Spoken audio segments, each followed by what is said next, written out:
Good morning, good afternoon, wherever you are. Welcome to the show. This is another edition of Business Talk. We're excited to be here, waiting for the rest of the team to come. But today, April 26, 2025, pretty nice Saturday for me. Um, the weather has been drizzling and raining a little bit here in Maryland. I'm actually out in Baltimore today. I'm chilling with my son a little bit. We got some big news. Um, Good morning to you, Akina. And like I told our people, good afternoon to most of them. Good morning to them. We're just excited to be here. How your day going so far?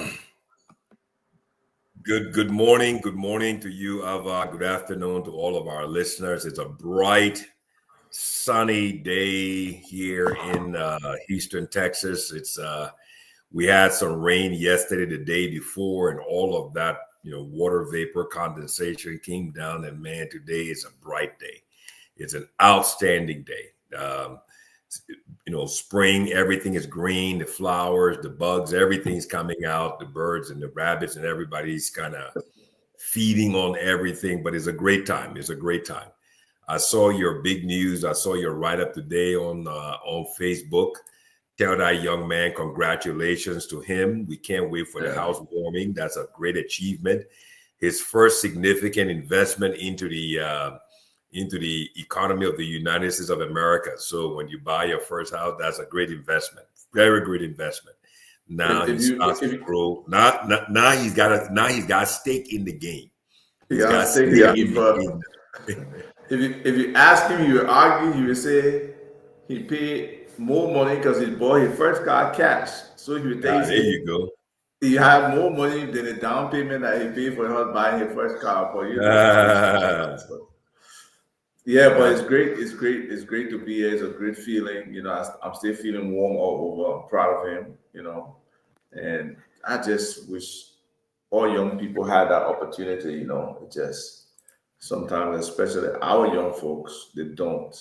It's a tough path for them to get to home ownership. So how we create jobs, how we create opportunities for them, I guess that's how this stuff will direct. So we felt that we wanted to continue today on youth employment, job creation, and talk about, some things that will happen maybe in the agriculture sector. Then we have a guest on later today who will focus on the technology side, and we can ask him some questions there about what's going on, what's happening, what opportunities exist, whether he's helping to create some, whether there are hindrances, whether there are challenges, So it's just a wonderful feeling to have the opportunity to discuss these topics and to get the kind of feedback that we get from different people, who are excited about what we are doing. And we just look forward to others, to join, share the show, invite other people, let more people try to be aware of what we are doing. Let's turn Liberia into an entrepreneur haven, where most of our people are focusing on how to get involved in business, how to be successful in business, how to bring other people along, how to teach, how to work with people, how to collaborate. So all those different fundamentals we need to have in place as a people. So Rufus on? Well, Rufus is probably getting ready. Yeah, he's putting some stuff together. Also, I mean, it's an exciting show. Like I told you, I got a lot of calls, a lot of hits on Facebook about the topic, the discussion that we did last week about job creation, the future, the destiny of the young people, the younger generation in Liberia. What role do we play moving forward? That's the energy for us for our economic transformation. And I mean, that's why I wanted to kind of extend it to for today's show. And what I did also, we're relaying presently in Ablige in Grand Bassa, kind of out of Buchanan. So the whole Southeast is hearing, listening to the show because, like we said last week, this is a national crisis. We're faced with a national crisis of lack of jobs, lack of opportunities. I mean, our economy is not industrialized, and we're also relaying on Magibi FM in Kakata. So all of Magibi is listening to us today, streaming live on Facebook. So what I did was I also invited Samuel from the Magibi Kakata FM station. He will come on today, try to talk about the Magibi perspective on this issue of youth unemployment. The role of the youth. I mean, not only youth, but young people. It doesn't have to be the youth. It's got to be young people. I mean, that's the energy of our nation. That's the greatest natural resource of our country. And I also invited Elton out of Ablige, so he will chime in as well to talk about it from the Grand Bassa perspective, the southeastern side. They're dealing with it from that side as well. What are they hearing? What are they feeling?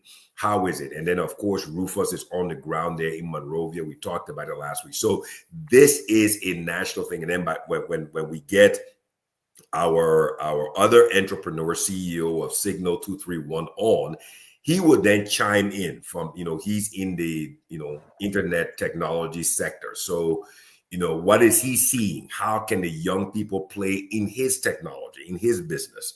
What can he contribute? And how that technology can affect the young people. So Rufus, over to you before we jump in. So to all the people who are listening, please share the show, and then what we'll do, we'll open the phone lines because we want participation today. We don't just want to be talking, but we want people to call in and talk about it, and let's get some ideas. We don't claim to know everything, but we all know what the problem is, but let's try to, like Ava will always say, let's talk about some solutions. Let's talk about some solutions. That's important. That's important. Thank you, Dr. Pittman Kennedy, for joining. He's always joining. He's also a person, talking about the youth as well, the young people.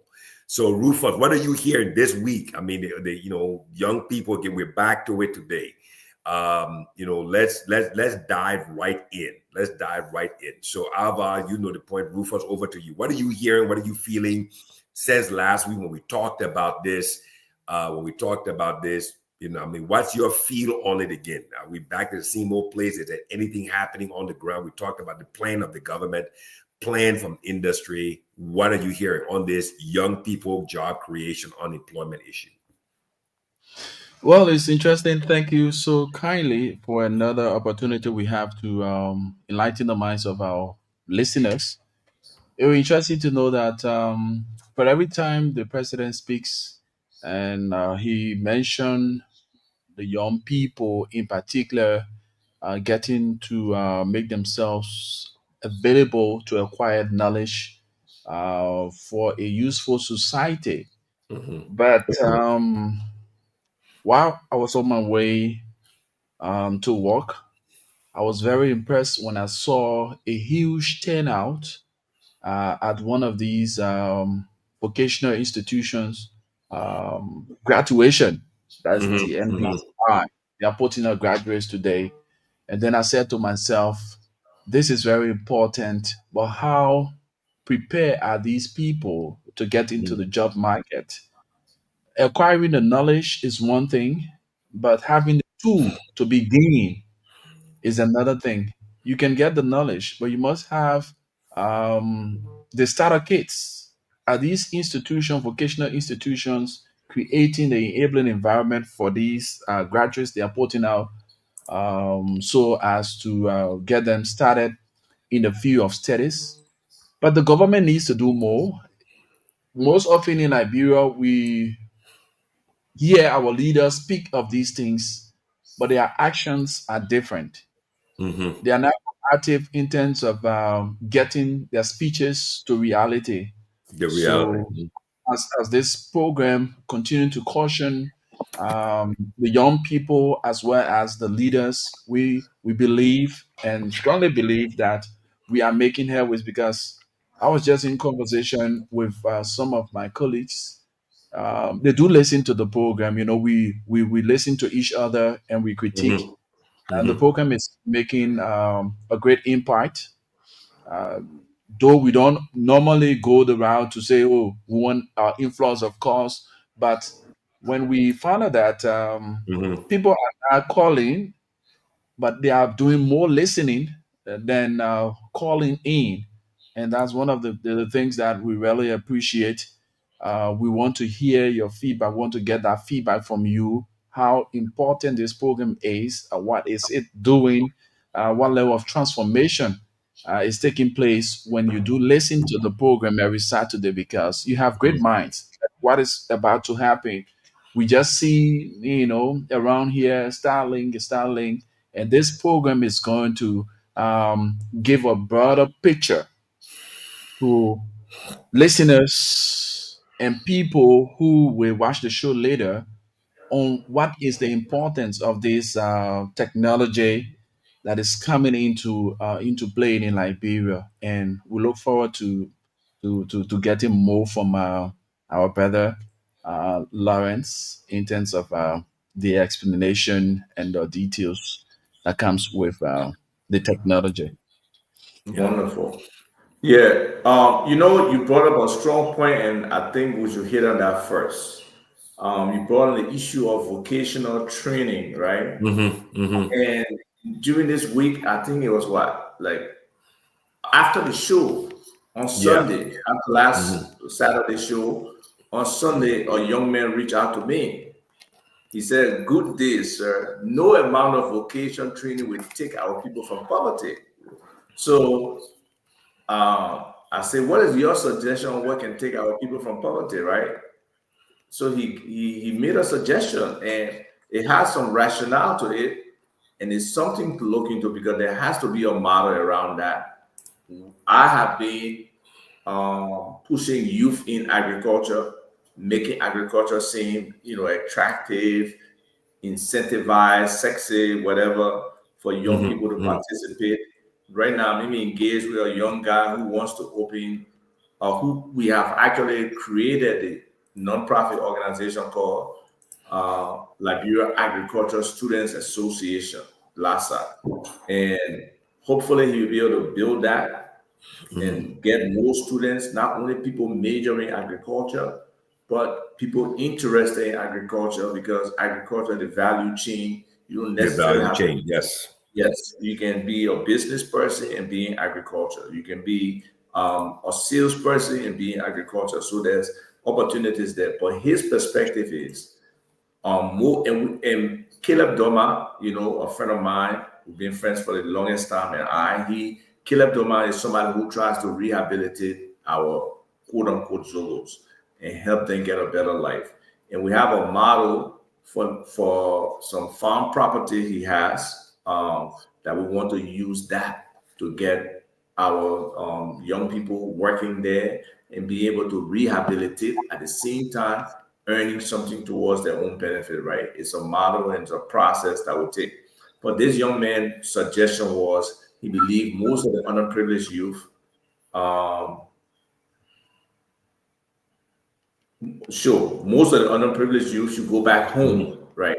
Hmm. Because a lot of the indigenous areas, the Hmm. rural areas, we have traditional land, Of community course. land, Hmm. and most of these people, they can have access to that land if there was an opportunity for them to use the land, something available. And he was saying they should go home or to the place of birth and start small farms, maybe 2 acres to 5 acres with cocoa and coffee. And this point he's making is substantive because I read just yesterday Hmm. that the guys in Brazil, one of the biggest farmers in Brazil, is spending $300 million to start a commercial accelerated growth cocoa farm, because the cocoa trees and cocoa farms in Ghana and Ivory Coast, some of them are affected by disease, some of them are old. Diseases, So yeah. Yeah, it's the effective production. projection is their production will not keep them at the top. So Yeah. Brazil is trying to get back at the top of cocoa production because actually that's where it came from, right? It came Before, from, yes. yes, Even they rubber, got even it. rubber came from Brazil. Even rubber, natural rubber came from Brazil as well. Okay. Rubber, Yeah, yeah, but rubber we came from got Brazil. similar climate, so it's conducive for us.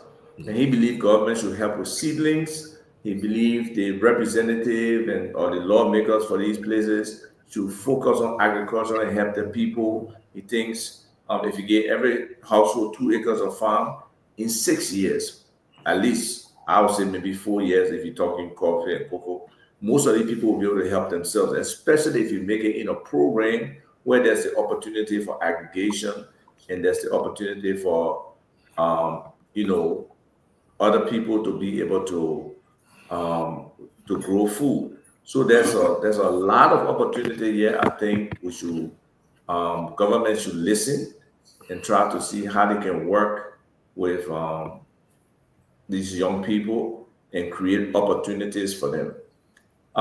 So we have two new persons on, right? Yes, We yes, can yes, just yes, yes. we can introduce them, or they can introduce themselves. But I'll Into just do a themselves, little yes, brief. yes, yes, yeah. Yes, we have Elton Tia, who is holding down Grand Bassa County. He's very engaged, very comfortable in the motherland. Uh, he Ablige Radio is where he's Yes. hosting a lot of critical shows. He's in Yes. quite a few of the Grand Bassa chat rooms. Really progressive, trying to unify the Bassa people, bring them together, keep them informed, and all of that. And then we also have here with us our special guest today, Mr. Felix Lawrence. He's the CEO and founder of Signal Technologies. He has, I don't want to read his bio, he has a very strong bio. He's an entrepreneur. He has He's impacting the technology space in Liberia, and we want to hear more from him and how he relate to our young people Young and how people, they yeah. themselves can be able to expand whether it's their training, their knowledge, their actual application of what they do, and all of that. So I've got my own set of questions for him as well. So, gentlemen, welcome to the show. Elton, you go first, or then And Felix can go, and then Akina, you can introduce Samuel. yes, very good, very good. Yes, Samuel is with the Kakatar Magibi FM station. So let's go, Felix, Elton, and then Samuel. Go right ahead, guys. Thank you. Well, Okay, so thank you so much. Elton, Thank you. hold on. Let Felix go. Let Felix go. Yeah, let go, Felix, Elton, and then Samuel. Go ahead, Felix. All right, guys. Thank you for having me on the show. Can you hear me? We can hear Yes. you loud and clear. Loud and clear. Okay, great. I just wanted to make sure that's all. Well, my name is Felix O. Lawerence III. I am the founder and CEO of Signal Technology. Signal Technology is a Liberian internet service provider. We provide primarily internet via satellite in Liberia. Currently, the company has customers in all 15 counties. The reason why we went with satellite is because it allowed us to cover the entire country 100%, where we have a lot of issues with infrastructure in Liberia as far as when it comes to technology. The company is it's a 100% Liberian-owned business in Liberia. We've been around. We got incorporated in 2021. Got a license. We're a licensed internet service provider in Liberia. We got a license in 2022 and went full blast in 2023. And we've been operating since then in this space. Thank you. Okay, over to you, Elton. Wonderful, Felix. Congratulations. All right, let me say good afternoon to everyone, and I'm grateful being a part of today's edition of the program. I know specifically I'm overwhelmed looking at the topic that has to do with youth empowerment that also link our current day realities in our county. I am honored and I'm hopeful that we can have several of these kind of discussions in our less busy schedules to form part of these great discussions to help to educate our young people. And I want to announce that it's been relayed on Abidjan Radio in Grand Bassa County. And so a couple of people from Grand Bassa are also listening to this broadcast. And to all of you in Grand Bassa, I'd like to say, kindly listen, because it is very much important that we discuss issue about youth empowerment. Thank you so much. Thank you, Elton. It's always a pleasure. Go ahead, Samuel. You're next. All right, folks. Are you guys getting me? We Yes. can hear you. Go right ahead. Go right ahead. Okay, folks. I'd like to say good afternoon to all of our many listeners, our followers. It will be a pleasure to be here to speak to issues that matter most to us as a young people, basically young people of my Guinea campaign. And we see this discussion as one of the fruitful discussions because it centers around young people involvement. It centers around people in my Guinea getting involved to activities, getting involved to what is unfolding, the recent happening in our countries, in our country as a whole. So, as Ayrton said, we as a radio person, we are also relaying this on Radio Kakata in my Gidi country so that the vast majority of the people who are not followed by Facebook can be able to follow by radio and make their own input. It's a pleasure to be here. Thank you. Thank you. Thank you. So Ava, you take the lead on this because this is continuing with your topic. You take the lead on this. So let's get everybody here. Rufus, you can also jump in and question the guests as well, as it Right. relates to this. Young people unemployment, young people training, job creation, and stuff like that. How do we solve this? I mean, solution. We all know what the problems are, right? But let's see. How can we solve this? Go right ahead. Well, I mean, we've gotten several options in terms of solutions. Some are short-term jobs, but a lot of the stuff requires some kind of facilitation from government, whether it is the infrastructure, whether it is the training, whether it is setting up some kind of small business or startup fund for many of these young people who want to do business. So I want to come first to Felix, right? Because Felix, you can give us some insight on your role in this whole Starlink. I think is going to be a disruptor. I also think it will hold back the development of our terrestrial infrastructure in technology and telecommunications. So I want to hear your view at a high level, and then tell us how the young people, or what are the opportunities for the young people with Starlink coming in, whether it's installation, whether it's sales, how do they fit into this picture of this coming disruption? Thank you, Big Brother Isaac. So here's I like to put things into perspective and also draw some context. Okay, here's some context. Uh, one out of every three people in the world don't have access to the internet. Okay, that is about 1.3 billion children in the world that doesn't have internet access. Right, in Liberia, our internet penetration, meaning that how far the internet reaches as far as the population, it sits around 34%, 35%. So we Wow. have over 50% of the country that is offline, that have never used this medium that you have right now. And so it's a great thing that the guys in uh, at the radio station there is broadcasting this via radio, which is a great thing.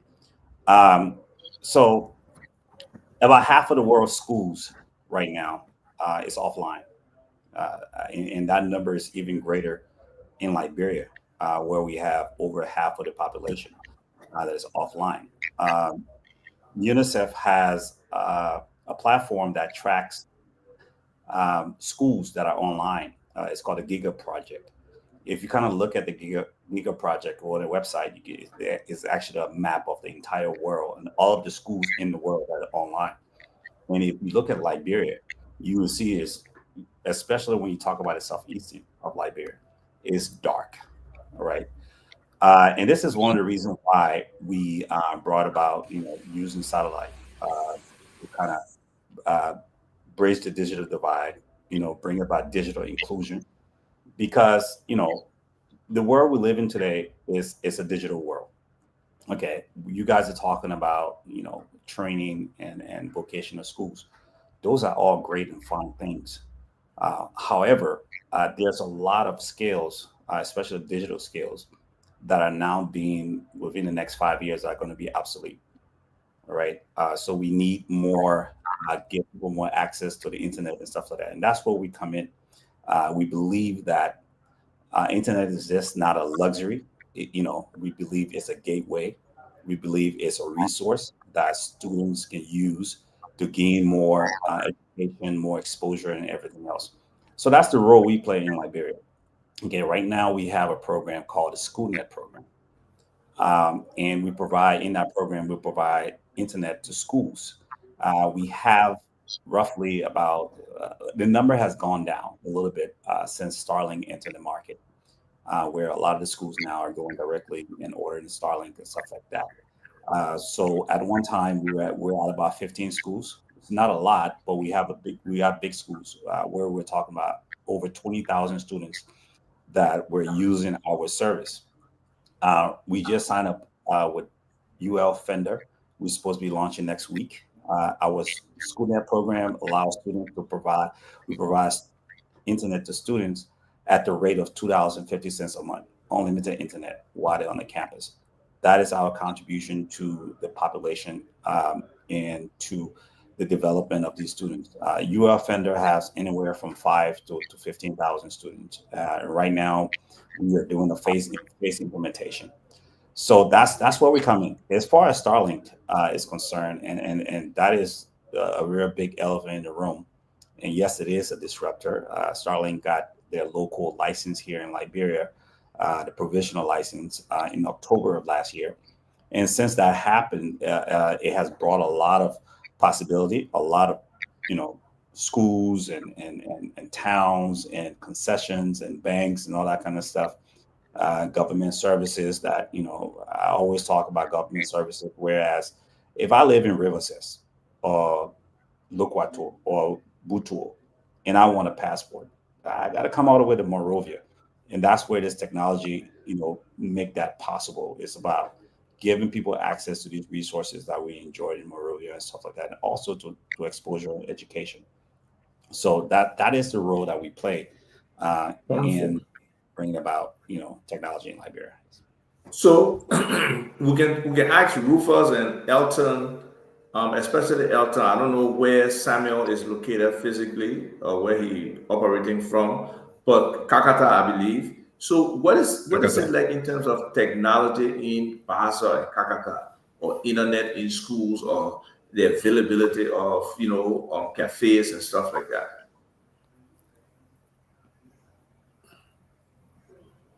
Elton, you come in. I mean, did you hear Alva's question?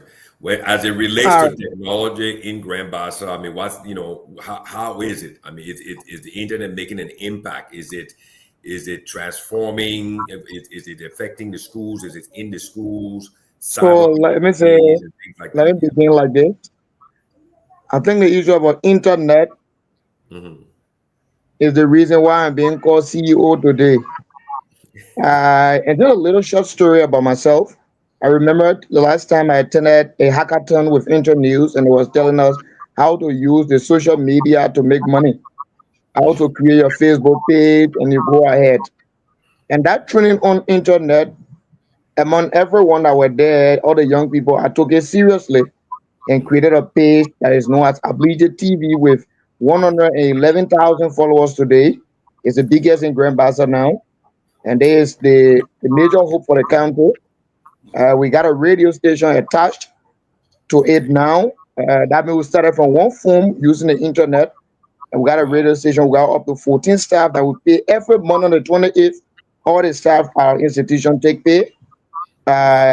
It's all about internet, but here is the good thing about it. Though the service providers are challenging in providing it, but again, using it is very important to the extent where when there are people in our area that have health issues, they run to us. We do fundraisers, we provide, resources for people who are struggling. It helps us to go ahead. When people die into the hospital, we do fundraiser. In a twinkling of an eye, we save a lot of people traveling to our institution as a result of the internet. So I think that the issue about empowerment is very key. The internet is very key in empowerment, except we see it as a tool that can transform. That's the only way we as young people can make a difference with it. But like at our institution, like I'm in Monrovia now, and back home it's because the internet service, people listening to us in Grand Bassa County, people watching us online. You know, it's it's because of the internet. So I think it's making a lot of impact in our county. To the extent where if we were to come Grand Bassa, people burning us now as Cheche Pole in our own Liberian way. In other words, we are on top of the news. You just sit home, anything happen, you see it right on your screen, right on your phone. No need to go and put television on. So I think the internet is doing a lot, and I'd like to stop there a bit. Samuel, tell Samuel, us about yeah, Kakata. yeah, tell us about Kakata. Give us a view of Kakata. Yeah. So, like Eton said, the vast majority of the people live in Kakata, mostly students. As you may be aware, Kakata as a whole, it is a student centers where we have there we are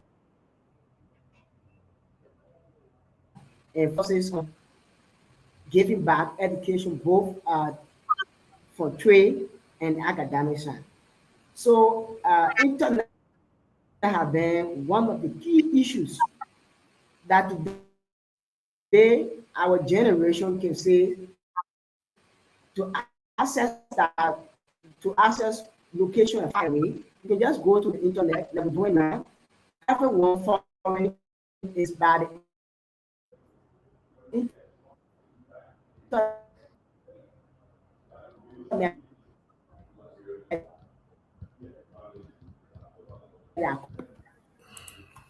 We see the challenges. We know the network has There been you giving go. us a Yes. problem. Are we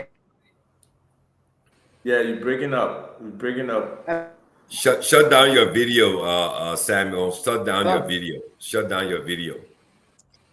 okay then. Yeah, if you shut down your video, then you can It's use good. it. He's Yeah. on. He's A good. good, a good. Yes, it's Go better. ahead. Go ahead. Okay. So like I was saying, Mhm. the issues of internet are Back to that. I Back think to Sam that. should give then me a during the call. time Mr. Felix all of the first time they go to the library to do a assignment, right? But this day we're gonna have to sit in our various rooms to the campuses we are and just go through do our assignment because the internet is available that we can access the It's available. internet to do some of our major homework. This day you find out even ministers, people that want go to the internet, ask questions of which they want to ask and access internet. Basically for Kakata. Some of the faces here, if you can follow Facebook, now there are pages in Kakata radio station owns it. No longer people will now wait for 9 o'clock news to go to the radio to listen. Basically, they only want to follow the TV. Magibi Liberia, which is one of the major listening to platforms, they follow and get free access to what is currently happening in Kakata.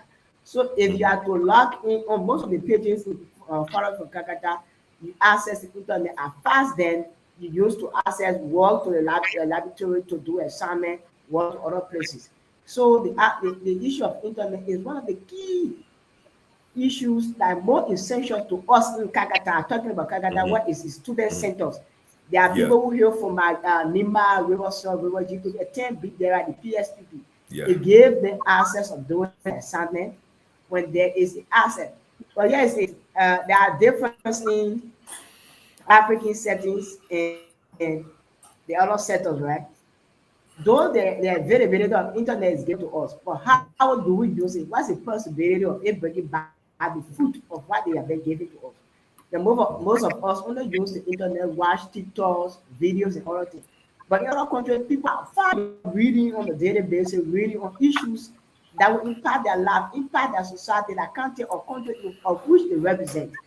But as times go by, gradually, I'm aware that we will move to a bigger environment where people will have the mindset of being educated or education given to them to do their assignment, how to use the internet that will benefit them. Like Eton said, today I need not to enter Basel before knowing what is happening in Basel. I only have to log in Africa TV. And of course, I will know what's happening in Basel. People for Magibi, also at Magibi, only log to Magibi Labiro, Paxi Radio Kakata page. They will know exactly what's happening in Magibi country. So the key also validated for this. Yeah. Yeah, I want to introduce Anthony Saye. He's also an entrepreneur doing a lot of great things in Liberia, also from the US as well. He's a contributor on another platform. But they were also talking about this youth employment, youth unemployment, job creation. And I wanted him to kind of chime in today. So at least from his perspective, from his experience, how does he see, Felix, you play a very important role as an ISP. I used to be an ISP, as I told you before. I used to provide internet service on VSAT. I did, I was a provider to Unmill and stuff. And I had a lot of young people as well. Job creation. I have people, solving the power issues. Some people were doing the alignment and they building the base and so forth with most of the 1.2 meter units and 1.8 meters. But again, like Rufus said, he was on his way in today. He saw the graduation, young people graduating from the vocational training center. So Anthony, I want you to chime in, talk about this youth employment or youth unemployment as it relates to, various industries and how we can tie all of this together to be a solution in an economy that's not industrialized. Because that's my point here. We're not an industrialized economy. We don't have electricity that you see in my background.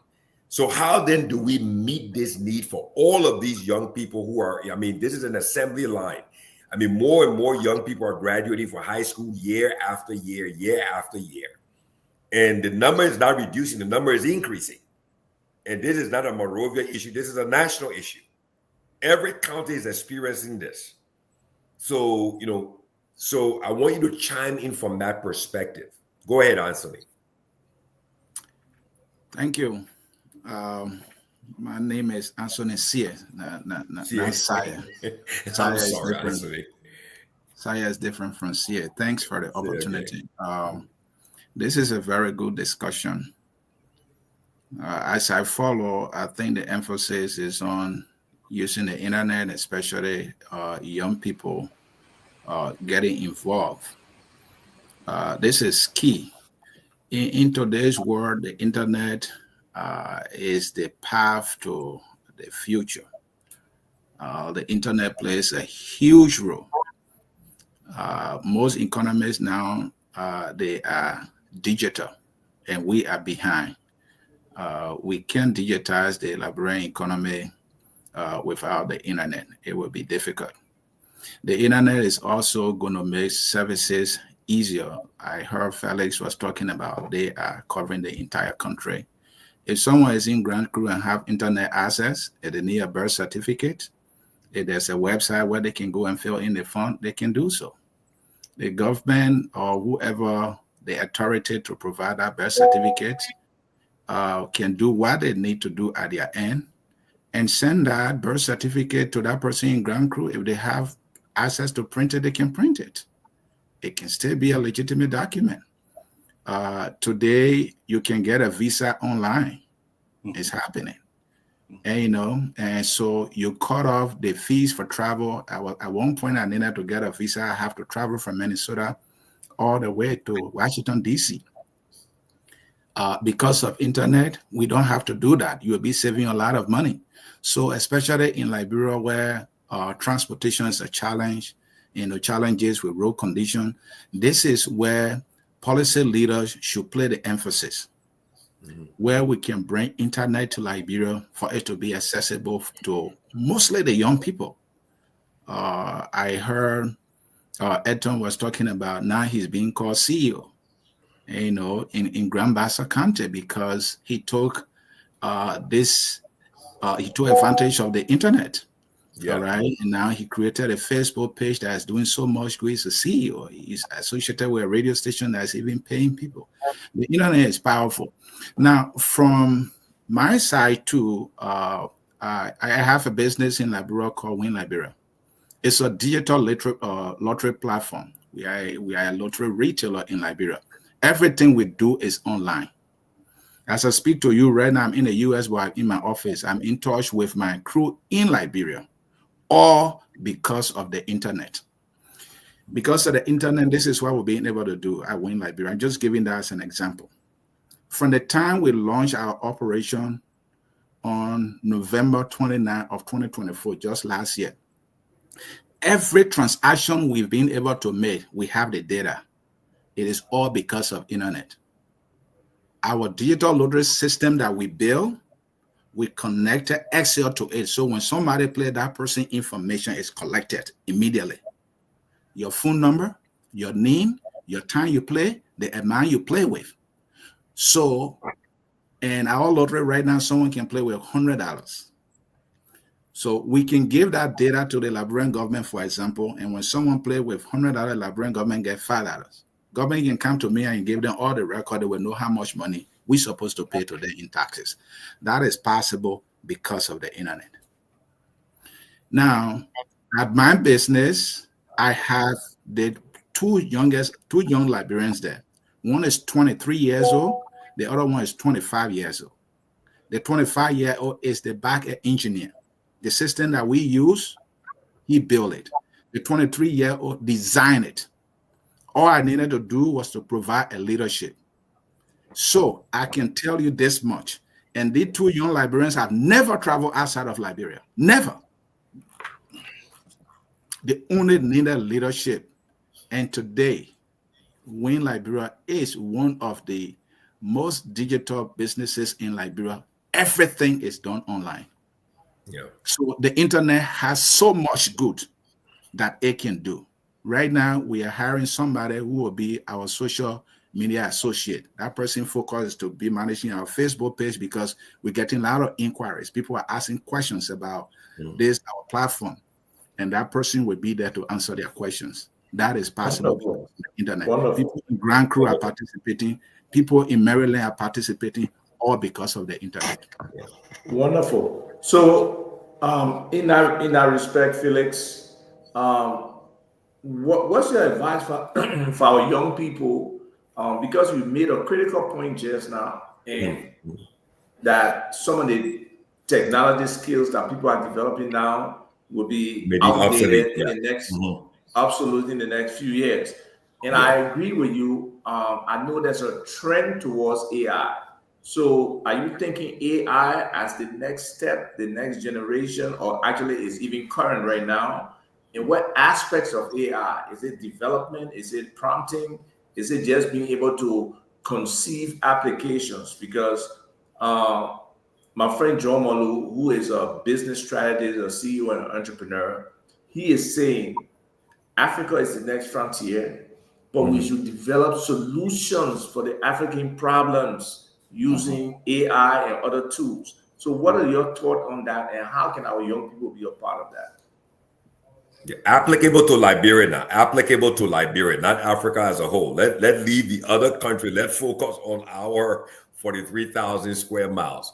Yes, that's why. Yeah, Kakata, Buchanan. I mean, Zozo, Vonjima, other. Yeah, how what can we do there, Felix? Thank you. Okay. Guys. Thank you guys for that question. So,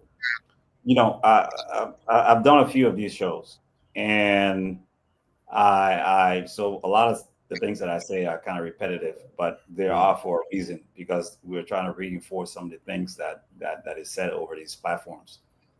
So the government of Liberia currently has a very aggressive digitization program, as far as trying to, we learned as soon as the government came in, they did the whole training of about 10,000 young people.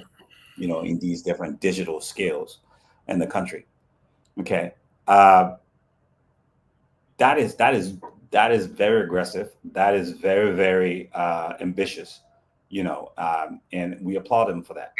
Uh, but in order to fully implement nationwide digitization, you have to be able to connect everybody. Okay, this you can't say people in 5 different counties can get their passports online, but then certain people in Maryland, Hopper, Maryland, or people or something like that cannot get their passports there. So you need a fully digitization and connectivity. Okay. Another thing, a lot of things that I hear right now is about creativity. It's a great thing. That people are being creative. Our brother Anson, Ansoni is the name. A Bravo to Win Liberia. We also work with Winners, one of your competitors, and in helping in what they do as far as like what they do require digital connectivity. Okay, all of these machines that does the betting, all that kind of different stuff requires connectivity. Okay, and at Signal Technology, that's what we're about. We're about empowering communities and transforming lives, entire communities through connectivity. Okay, Liberia right now stands at a junction of a technology leap, right? And we're talking about AI right now. Some of what you're doing, there are solutions around it. What we do at Signal Technology, we are already at the forefront of AI. We are building AI agents that can answer questions, that can even answer phone calls locally to Liberia. We're building platforms that can do that. So it's all about creating awareness and stuff like that. And yes, AI, Starlink, all those things, those are just tools that we were using to be able to foster uh, technology, in the country. All right. I got a few stories. I have a story of a few people that I know. And last time I was on another program, I talked about a nurse that I met somewhere in Toyota, where she was about to do a procedure, and it was a procedure that she wasn't really, really familiar with. And I literally, I witnessed this where she went in another room, got on YouTube, watched the procedure done, and then came back to the patient and said, "Okay, I'm ready," and she was able to execute it. Okay, this is what we're talking about when we talk about resources as far as what the internet brings. We talk about uh, entrepreneurship. Okay, we have musicians nowadays that are gaining global exposure because of the internet. All right. By the time most of the local musicians in Liberia get to America, they are already superstars. Why? Because of the internet. So it fosters entrepreneurship. Okay. And that's what it does. So AI is also a tool, but it's a tool that needs to be. AI is about uh, AI works by being trained on something local. Let's take, for example, you have Liberia. We have our own mannerism. We have our own beliefs, our own culture, and all that kind of good stuff. And the AI has to be trained, because if somebody is prompting the AI for certain information, prompting me is just how. So with AI, Brother Isaac mentioned something about prompting. A lot of people is about what you put in is what you get out. So you need to be able to ask the AI for certain information.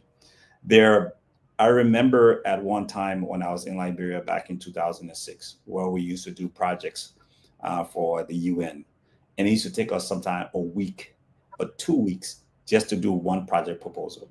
Now we can take like less than an hour to do that very same project proposal.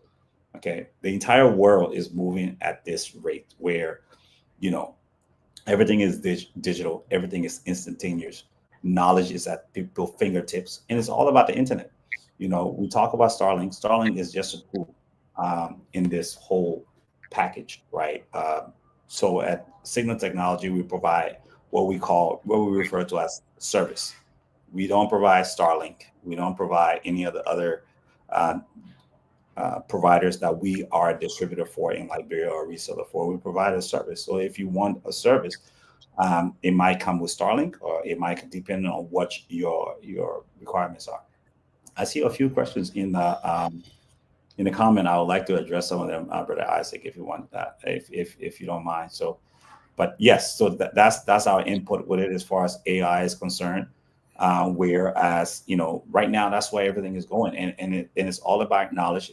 I have a cousin in America that right now, he was making maybe, I think, like about $13 an hour. Mhm. This guy literally trained himself using YouTube video, and right now he's making over $100,000 a year. Mm. Look, our school system is there for a reason. It's a foundation. However, anything that we can use to move these young people forward, to use to kind of progress our knowledge and stuff like that, we need to use it. We see this in Nigeria, we see this in Ghana, we see this in Kenya. So I believe the same for Liberia. Let me chime in here, Ava. Felix, thank you for your presentation there. But as an electrical engineer and as an industrialist, right? And I believe in the power of the internet, because what you are basically deliberating on and expanding on right now, one of the greatest challenges in Liberia is people don't know the power. They don't understand. They don't have a level of knowledge or understanding as to the power of the internet. When I was an ISP, we had this content filtering, right? Where we used to go on, I'm sure you use the same tool, right? Where you can do your analysis on the bandwidth and see what services or what applications are using the most capacity, right? And they will give it to you in blue, green, yellow. Blue stands for Facebook, yellow for WhatsApp, blah, blah, blah, and stuff like that. And the thing is, you made mention of the fact of the power of YouTube. YouTube is an instrument, like you mentioned. Okay, it's something that is so empowering for knowledge. You talk about from the Instagram and the Facebook, is also there are tools that you can use by way of the internet to advance your business. At the same time, it's also part of the learning experience. You get my point. So I think one of the challenges within our setting for the young people, they don't have the proper knowledge nor understanding as to what this tool is used for or can be used for. You get what I'm saying? Okay. Everybody wants a smartphone. You give them the smartphone. If you look at the usage of their data over the past 72 hours, the overwhelming majority of that data was used for what? For either Facebook, Instagram, or watching football games. You get my point. But so from my perspective, how do we then empower these young people to be marketable to whatever industrialization, whatever level of industrialization we have in the country? Because if the young man is not using the power of the internet to educate himself, to empower himself with knowledge and understanding, to make himself more marketable to win Liberia as a company that would need somebody to carry out a specific task, or for you who may need a technician to be trained to carry out work or whatever the case is, then what good is this internet that the person is using? You understand what I'm saying, Ava? You understand what I'm saying, Rufus? The young people need to be educated as to how they can use the internet to empower themselves with increased knowledge and understanding. That is not just something you put your data on your phone, you browse and you watch TV, football games, and you watch Netflix, and you buy and you recharge your data. You get, Anthony, you join in, or Rufus, you get my point. You get what I'm saying? How can we educate the young people in our setting, in our country, that let them answer. Let them answer. Go ahead, guys. Anthony, you can go first, or Felix, you can go. Thank you. The first thing is access. And there where Felix is coming in. Let's provide access. Mm-hmm. Let them have access to internet. Let the internet be available. The YouTube that you mentioned, they can get all the education there. You're right. We need to provide the education as to how you can use the internet positively to impact you, all right, to give you the skills you need. That the internet can be used to make money. Even Facebook, you can monetize your page and you can generate income. The same at YouTube. YouTube now, I think, is much more bigger than Facebook because YouTube, people started monetizing YouTube way before Facebook, and Facebook is following suit. There are people who are making pretty close to $100,000 a month from YouTube based on the number of views you will have and the number of followers you have. So if you are in Liberia, if you set a YouTube channel, you reach the number of subscribers, and depending on the content you're putting out there, you will start to earn money. You will not be earning money only in Liberia, you will be earning money across the world.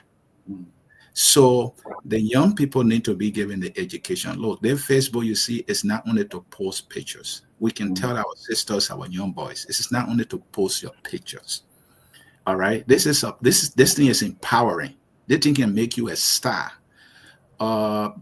You mentioned musicians. Our young musicians in Liberia today, they can use YouTube and just upload their music. They'll be surprised how many views. Some of them can hit 1 million views, and that's a lot of money for them. All right, because the music industry now is changing from CDs, and then everything is going online. So how can you protect your content but at the same time expose it to consumers, all right, who can be able to pay for it for you to make money? That way, that musician, for example, can continue to produce more music. The talents are in Liberia.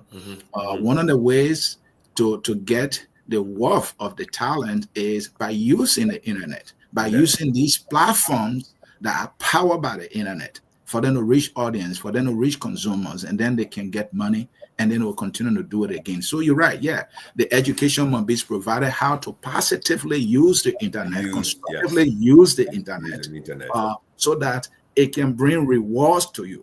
It can educate you. What are the things to look for on the internet? There are certain things. I mean, YouTube is so powerful. Like my IT guy, I talk about the back-end engineer. When he's building something new, he goes on YouTube. He asks a question. He will watch the video. And then he will start to implement what is being taught. And then he will get a product. I will call me and say, look, you know what? I'm looking at the announcer's dashboard. I think it needs to be upgraded. I want to see this. I want to see that. I want to see this. I said, boss, I've not done that one before. I said, well, you know where to go. Go to YouTube and watch a video. And there are professionals around the world who are on YouTube and sharing knowledge. And, the thing is, they share the knowledge. Sometimes you think it's free. Yes, it's free because you're not paying for it. But other people are paying for it. When someone is education, you understand? He's making money.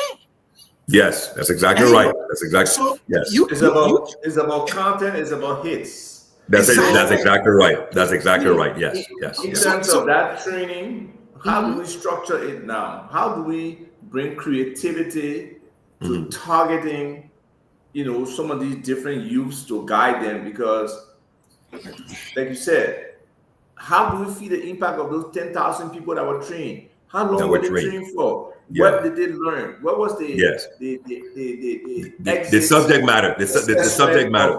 People to say 10,000 of them learn, or 2,000 of them learn Microsoft. We are trying to find spaces with some corporation, and then 3,000 learn how to code. We're trying to see how we can do. So, what is the analysis around this training? Was it substantive? Was it long enough? Is it impacting them? Is it giving them jobs? Do you know? Well, I'm not sure we have a way of knowing. All right. No, we're talking to Felix. Okay, go ahead. Go ahead, Felix.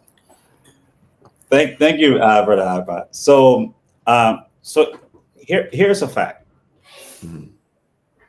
In Africa, a phone is not just a phone. It's not. A phone is a TV I watch movies on. A phone is a bank for my mobile money. A phone had various uses for just having a smartphone or a phone, right? 75% of traffic, internet traffic in Africa comes from mobile phones. Exactly. You're It's right. the Exactly. largest in the world. The largest in the world. Nowhere else in the world does internet traffic come more than in Africa. Comes from phones. With phones, yes. All right. We've been talking about YouTube. We're talking about Facebook. These platforms are not ran manually anymore. These platforms, whatever you're watching, you ever watch Netflix and you notice that you Netflix. watch certain movies and then all of a sudden you start seeing similar movies? Movies, There's, yeah. there's an algorithm behind it. Yeah. With your YouTube. If you go to Even your YouTube, access to Facebook or internet, all those there things you are go. Even your Google There you page. Your go. Google page as There you well. go. That's exactly So right. Yeah. for most of these things, it's about the feeds, it's about the algorithm that run in the background that pushes whatever your interest is to you. If you are on Chichipuli Room all the time, guess what? It's going to push more Chichipuli to you. Now, if you start changing your viewing habits and start watching more how-to videos, DIA videos, all of a sudden you start seeing more and more of those videos, right? So I think it's all about reinforcement, all right? And some of the things we were talking about with people, every now and then, pause. I notice sometimes every time I'm around some of my cousins, I notice that their Facebook feeds are different, and it's because of what they're spending more time watching. Yeah. Okay, so if you pause on a video that has to do with research in, let's say, astronomical, something medical or something space or something like that, you're going to see more of that. Okay, if you're in the medical field and you start looking at more medical procedures, the algorithm will automatically stop pushing more of that content to you. Okay, so it's all about interest and stuff like that. Let me ask Rufus. Rufus, you join in here. I mean, how can we? I'm trying to focus on the how, because I mean this. Again, youth unemployment, youth employment, youth job creation, youth empowerment, whatever way you want to term it, define it, call it, name it, whatever the case is. Today, we're talking about using the power of the internet or the internet and its empowering power for the youth of Liberia to educate them, to train them, to teach them that they can. I mean, this is a whole university that somebody can send you $20 and you can invest in just your data and put your, like Felix just mentioned, that nowhere in the world that more internet connectivity is done through the mobile phone. Am I correct, Felix? Right? That's correct. So yeah. $20 from your sister, your brother in the US, investing in data, sitting somewhere with a notebook, finding the right topics, even if you are online on YouTube University. Somebody mentioned YouTube University. You can put that time in your data on YouTube and you can learn a trade. Yeah. If you're consistent. So how then can Rufus, you're in the media and you're in mass comm, right? What do we need to do to educate, to entice, to draw these young people for them to see the internet as some empowering thing? Go over to you, Rufus. Go ahead. Yes, a very good point that I want to stress. Like I said the last time when we began this discussion about youth empowerment, I said we need to visit our curriculum. Our curriculum needs to be revisited. Our educational curriculum needs to be revisited because what we have on the curriculum for this dispensation is archaic. We are heading to the digital age. And as such, we must revamp all of those things that comes along with the digital age. You cannot be doing a manual learning and you're in a digital age. Even at the radio station, we are done with the torrential stuff now.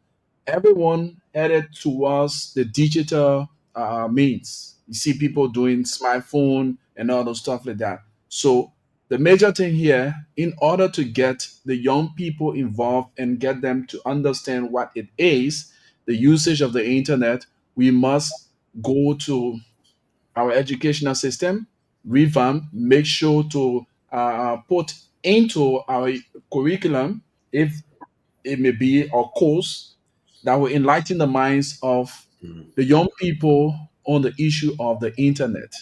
Mhm. Because, mind you, even we who are journalists, Mhm. we misuse the internet Yes. with disinformation and misinformation.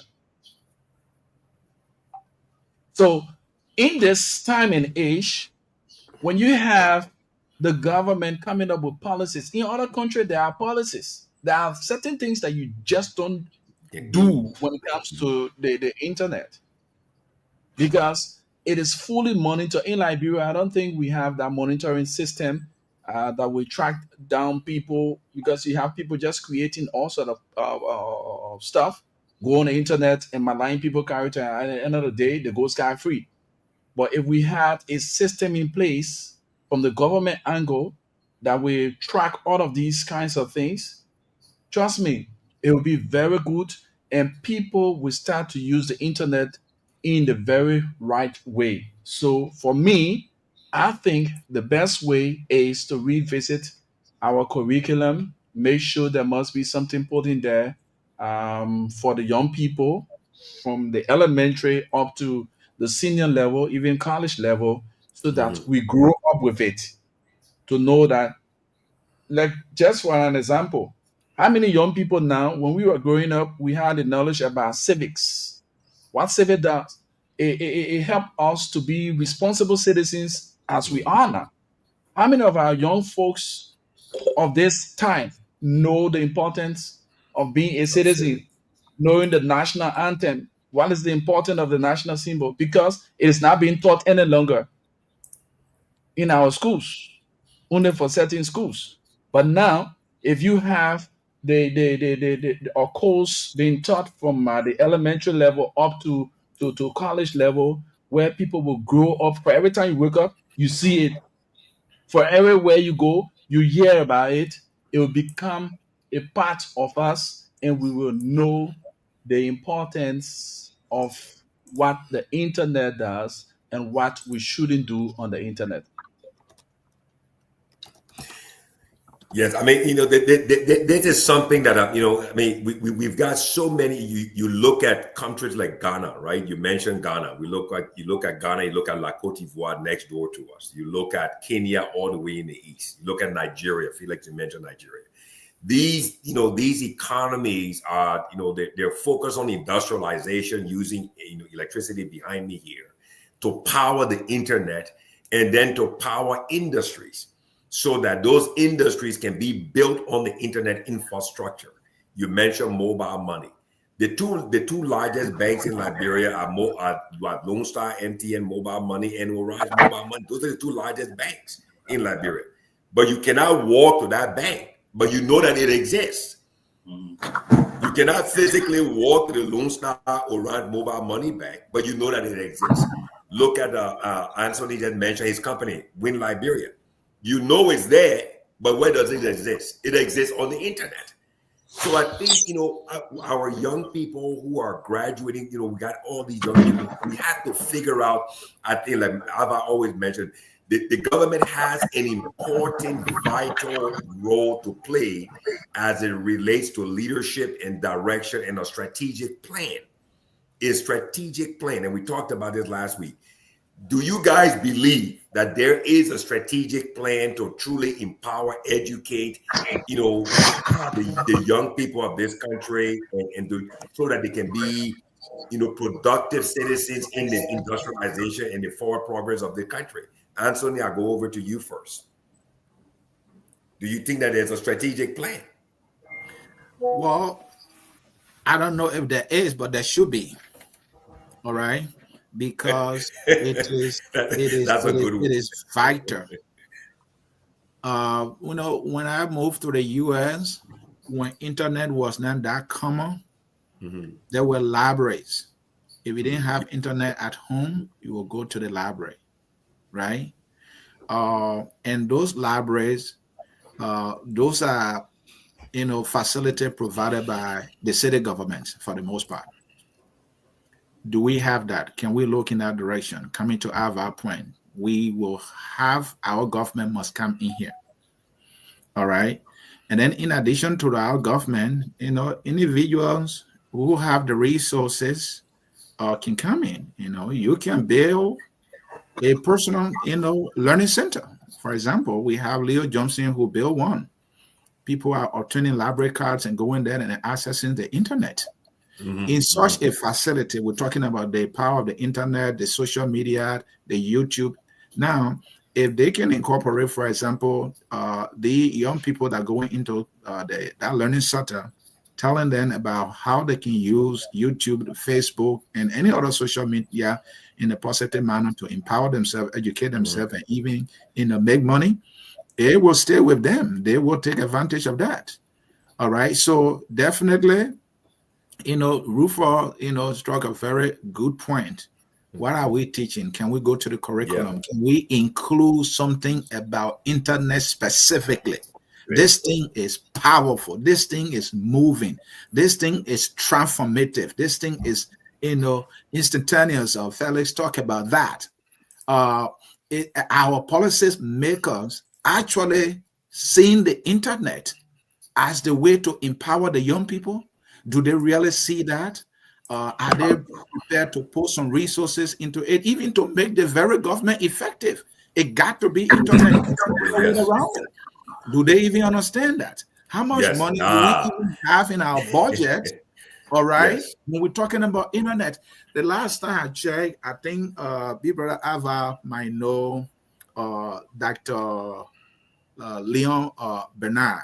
He's a librarian in the Washington, D.C. area. He talked about a study that was done during Ellen Johnson's lifetime. They did two different studies. They could build centers in the counties, all right, and then build an entire internet grid for Liberia. They could bring the fiber cable in and run it through the country and connect the whole country. According to him, it was about $60 million. That's how Ellen Johnson was in power. You want to tell me Liberian government, the budget has always been around 500 million. They couldn't set aside that $60 million to make that critical investment in our country. If they have done so, there'll be internet in the schools. There'll be internet in the schools. They will. I can sit here and teach a class in Riverside. That's exactly right. Yes. He can do that. Exactly Once right. they have the projector in that classroom, that school has internet, maybe provided by Starlink or by Felix Group. I mean, any librarian can volunteer and teach a course. Now the libraries in those schools will have internet access.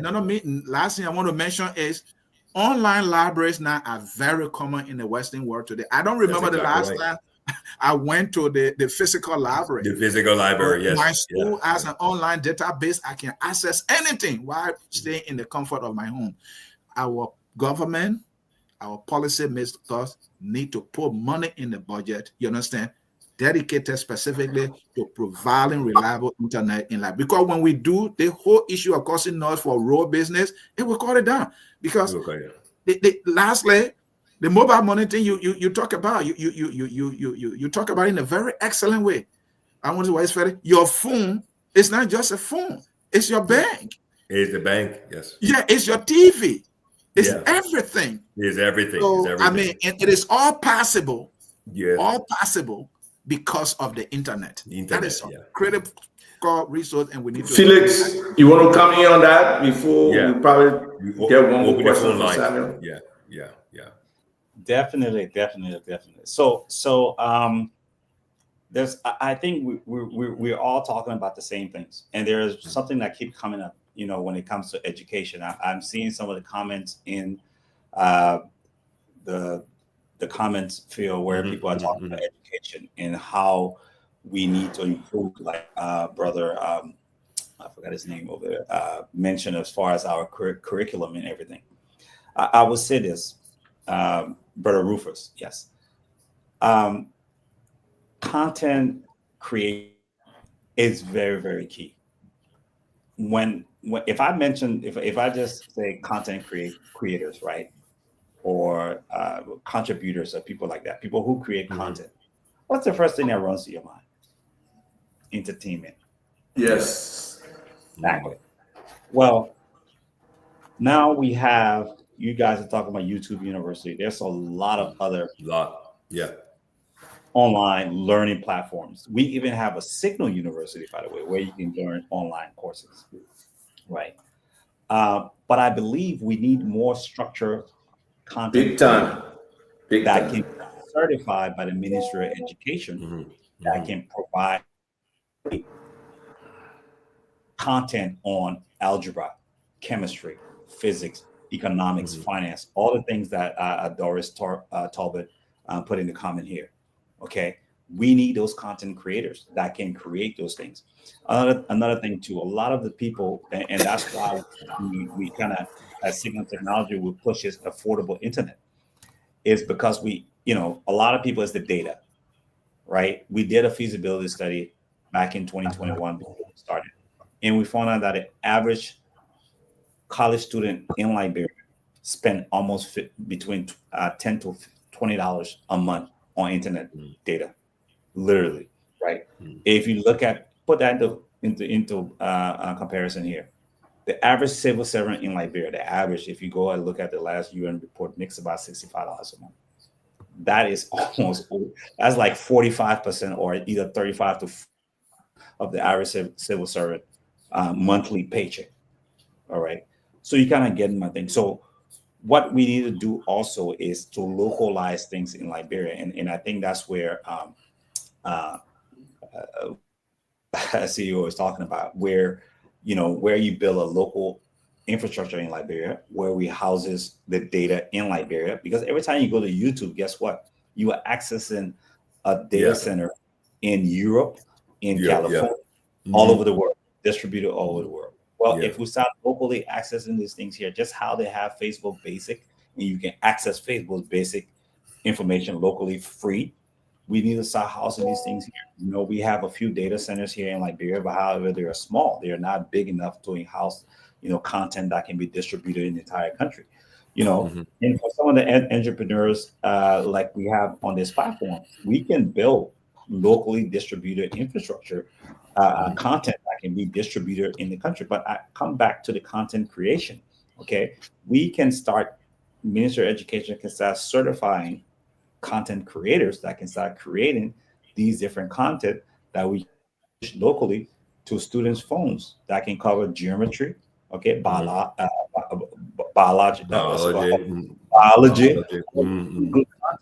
If you right now go on YouTube and just Google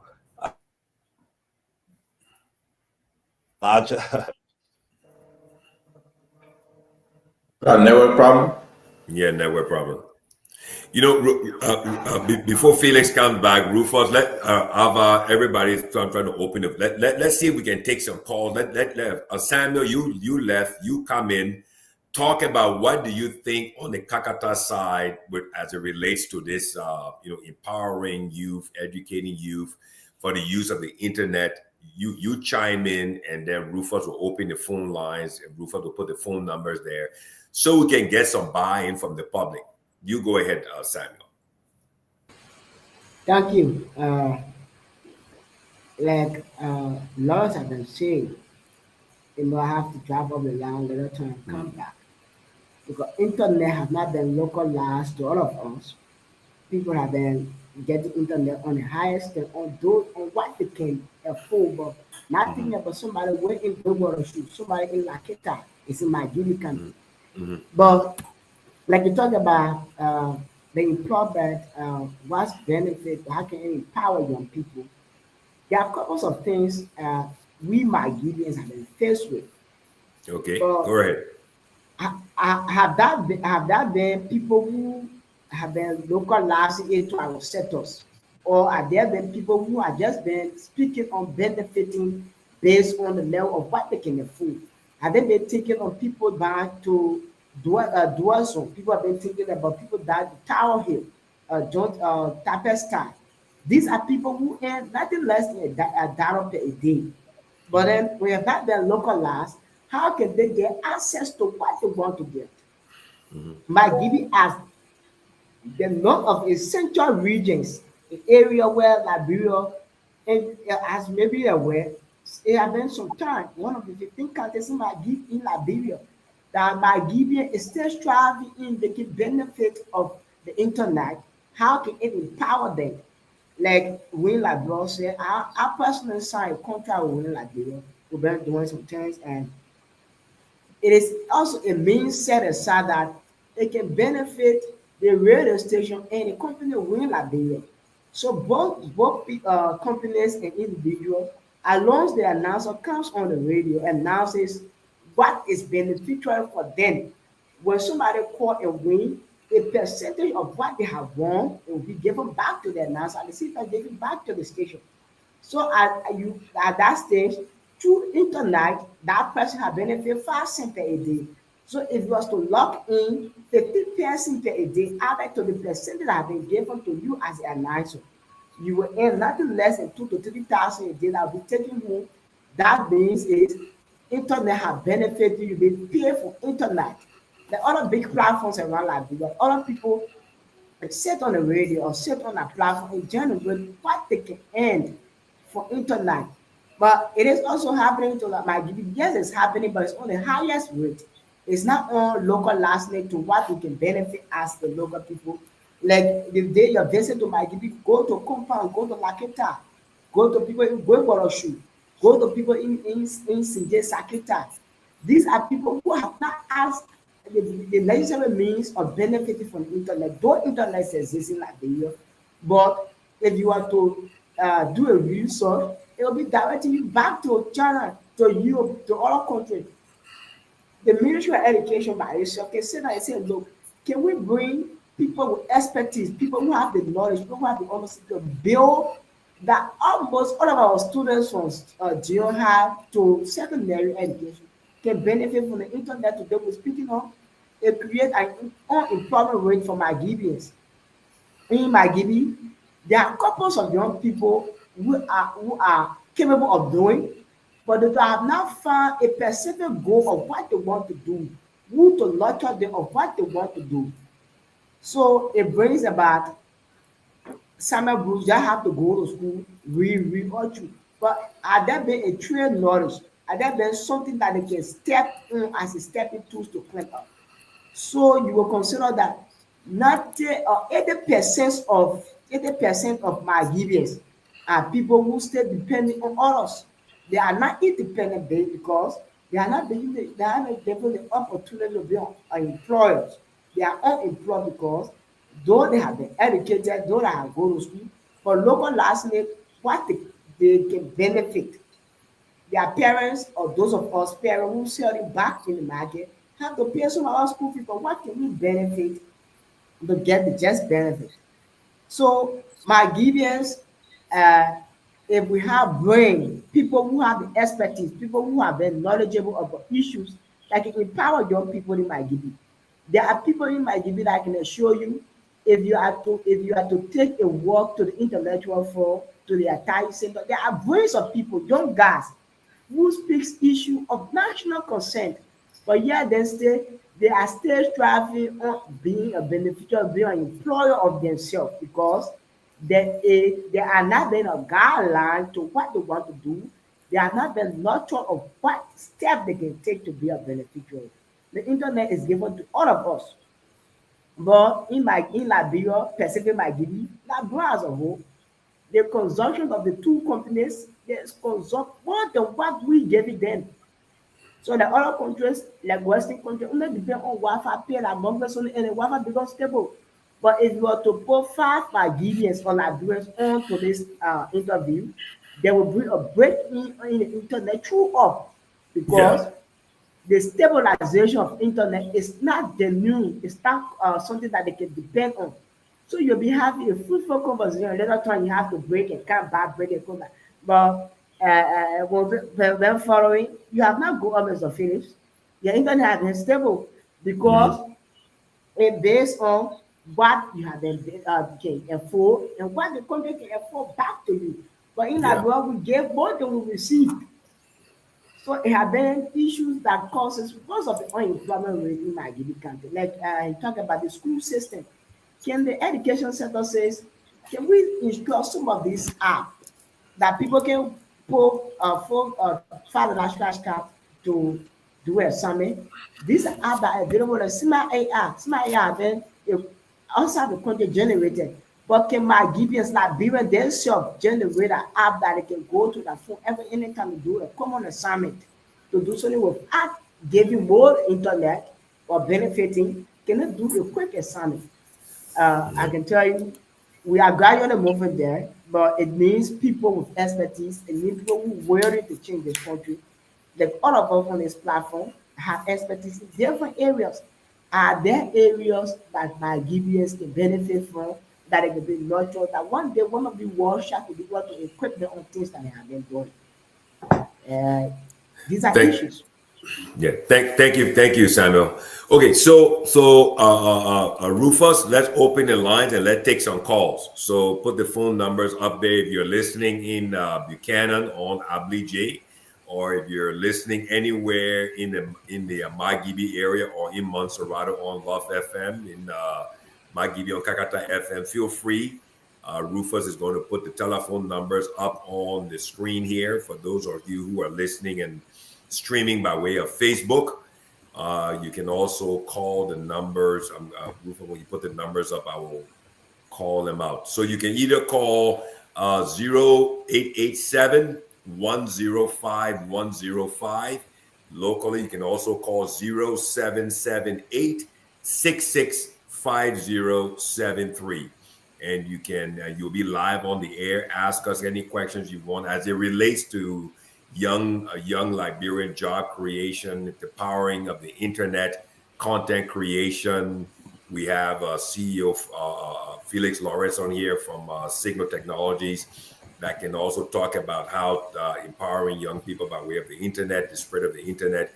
His company provides internet by way of satellite, and they also have many customers all across Liberia. And let's talk about this today. Let's talk about Rufus. You want to chime in before we take some calls on the line there before a call comes in? Yeah, while we are with the cause, I only want to caution us as media practitioners.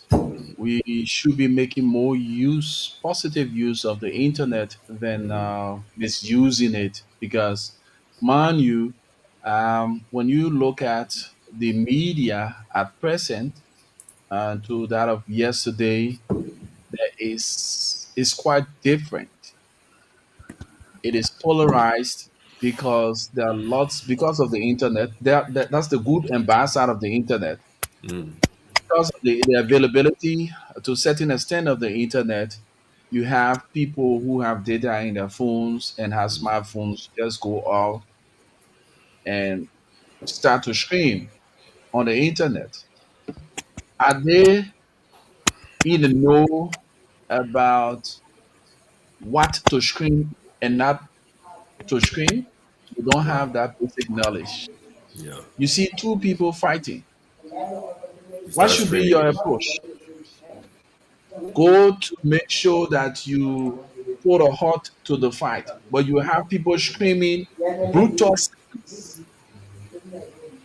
brutal scene. So to do the bad side of the internet, that's why I said we need to visit our curriculum so that people get to know. Even those of you that are in the tech sector, Yeah. you have these kinds of engagement, community engagement.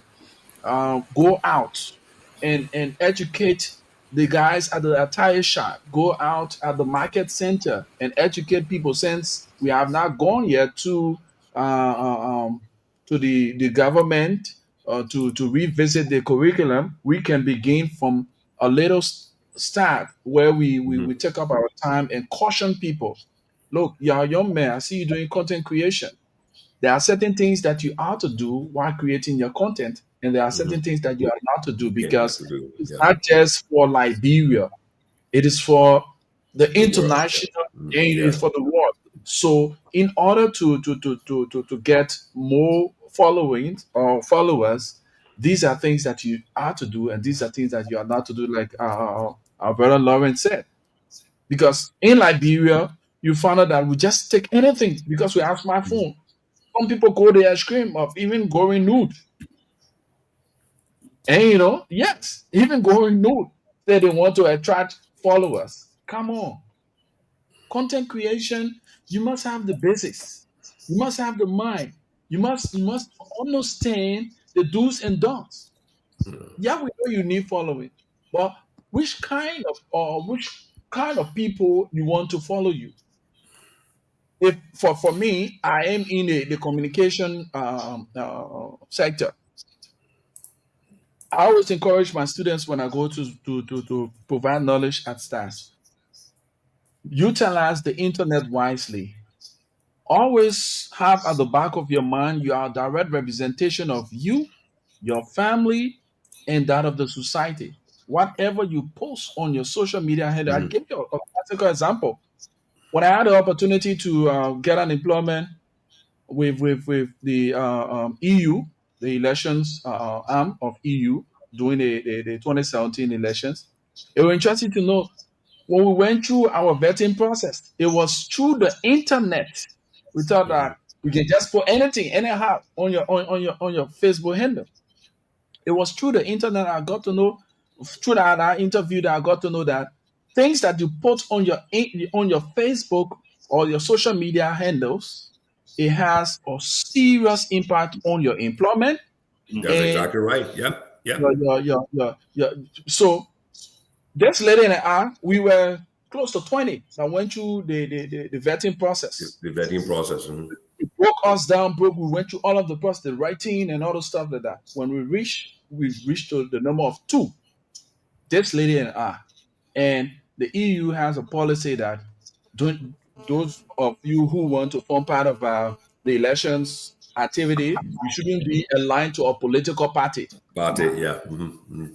So when they went through our Facebook pages, all they saw was Rufus, they see gospel team, they see radio team. So when they went to the lady Facebook handle, that's why they will request you that you put in your social media handle. Former chair lady, Unity Party, Barnsley Estate. Former political this, the other place. So that's how God first I was chosen among my peers. So, and I also want to use the media to caution our friends. Some of these young people, they use all sort of names on the social media handle. And nowadays people don't go asking your community, they just go. That was when you apply somewhere, they say you need to put your social media handles. Yeah. So to go on your social media handle and see what you do there. Because what of us, if you want to know the lifestyle of a person, just go on the social media pages. Yes. Yeah. So for those of you who don't know today, that Jesus Love Mary's son, the person go and check on your social media handle. You go, please, my social media handle is this. That is not your name. Be open. You must have your official page. You want to have a junk page? Yes, fine. But your official page should be a very cool one. So that whenever it is requested for, the people go there and see whatever you are, whoever you are and stuff like that. So we have a caller on the line. Let me take this call. Hello? Very good. Hello? Hello? Yeah? Your name and you join us somewhere? My name is Joseph Kelly. I'm joining you from Magebe County. Joseph, let's hear Hi, you. Joseph. Go ahead. Yeah, thank you very much. Being further up the conversation on the radio, when it comes to, other issues in our county, have been very, very tough for the young people. The youth are struggling in terms of unemployment as I speak to you. So you will have thousands of youths who are jobless. They are not doing anything. So most of the youths are turning to a mini center. And another issue again in the country has to do with the motorcycling, because the youths are not working. So everybody want to get a motorbike here and there, running back. And you will hear most of the motorcyclists saying, yes, the reason I'm using the bike is because I want to sustain myself and my family. So I think if the government can provide support for the young people in the country, opportunity will be created for the youth. And once opportunity are created for the young people, the youth will not be unemployed. The employment rate in Magebe will be very, very high. So the youth, when they graduate from high school, graduate from vocational institution, they truly acquire in those institutions, they will not go and do it at any institution because the company or the industries in the county is less.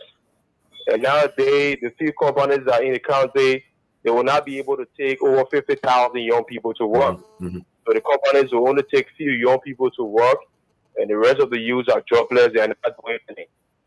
Yeah. Thank you. Very Thank you, good. Zoa. Very good point. Thank you for calling. You have another one there? Yeah, and you see what the young man talked about just now is again my point, right?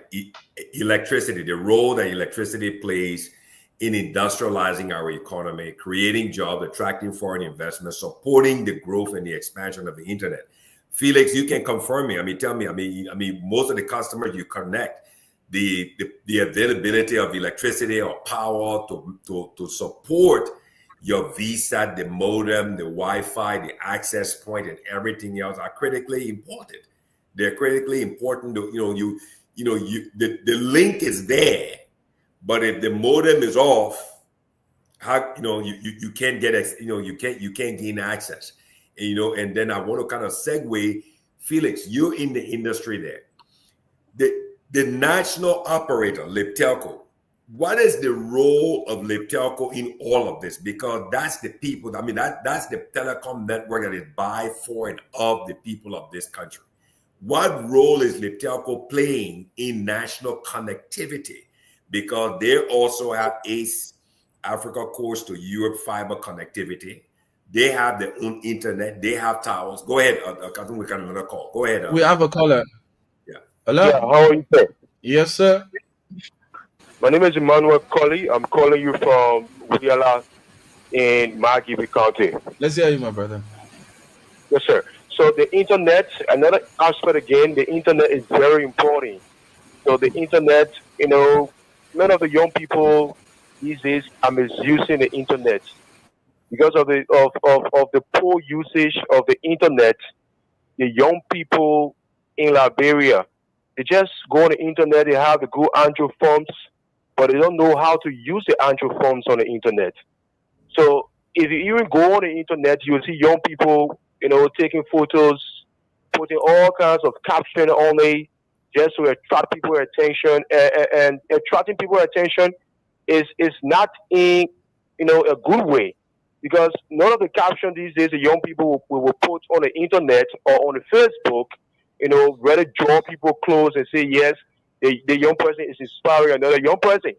So I think if the young people can make use of the internet, use the Android phone rightly, the internet will be very, very easy for others. It will be very, very easy for others. You cannot hold the Android phone, then you on the internet, you just on Facebook and texting from one people to another. But if you have the Android phone, you have access to the internet, you can do your assignment, you can make research on important historical things happening in our country. You can also know the latest news on the internet in Liberia. National issues, you can know about global issues, what is happening globally, what is happening nationally. So I think the young people need to stop the too much Facebook posts, that is not even benefiting them, that is not being impactful to other young people. They have to encourage other young people to make use of it. So I want to appreciate Summer Bruce, Summer Bruce, been working very, very hard, and also in the county here, advising young people how to use the internet. Because if you use the internet the right way, like I said, you will have more benefit. Other young people who are following you on Facebook or Twitter or Instagram will be very, very inspired, and it will let the way, as a young man or a young lady, how to use the internet. Thank you very kindly. I appreciate it. Yeah. So Felix, back over to you. What are you seeing as the role of Liptelco as the national operator in advancing, the use of the internet across the country to reduce the cost of the internet access and things like that? Because again, like I said, that's the national operator. That is the government. That's the citizen operator. Is Liptelco providing service in Kakata for people like for that? Go ahead, Felix. Thank you, brother. So I cannot speak on behalf of Lutelco, unfortunately, Mhm. um, uh, because I'm not in that position. However, what I can say, Mhm. as a national operator, in conjunction with CCL, Mhm. Mhm. Mhm. Lutelco manages the fiber that comes into the country. Well, Mhm. CCL does, and Lutelco does some fiber distribution in the country. Mhm. Mhm. Uh, so Lutelco has fiber that runs around Macerado. I'm not 100% familiar with their fiber coverage throughout the entire country. Mhm. However, we know that C Square is also. I'm so sorry, guys. I got a call coming in. C Square is an operator that Mhm. actually do the local or national distribution of the fiber that comes into the Mhm. country. Mhm. But we know that as far as the coverage is concerned, it is very limited. I Mhm. spoke earlier about as far as the fiber that runs through the country that pretty much bypass the entire southeast of Mhm. the country. Okay, so we have that. But as far as in the role that they play, so Lotelco as a national operator is responsible. One of the things that I know that they're responsible for is to distribute this fiber throughout the country. However, if you're in Liberia and you notice you're driving down Buchanan Highway or Kakata Mhm. Highway all the way to Mhm. downtown, you Mhm. see the fiber Mhm. running down. That's exactly right. Mhm. You also see it going down Robertsfield Highway, going all the way to Mhm. Robertsfield, Buchanan, and Mhm. stuff like that. So I know that's one of the critical roles that they play. Orange does the same thing. They have their Mhm. fiber. Lutelco has their fiber. C Square has their fiber. And as a national, as an internet service provider, such as myself and the many others that are in Liberia, it is one of the things that we're tasked with is to do what is considered the last mile. Wow. Now, Mhm. yeah, the last mile is taking that internet from wherever is the fiber runs. Let's say down um, the Kakatan Highway to take it Mhm. into the communities and stuff like that. So that's how it works, where they distribute the kind of like the backbone, and then we take it from there and take it to the end user, whether it's companies or institutions and other entities. So they're playing a role. However, the fiber is very expensive as far as to run around. I think C Square via Google was given almost over $5 million just to run the fiber that they ran all Yeah. over the other time. And, Yeah.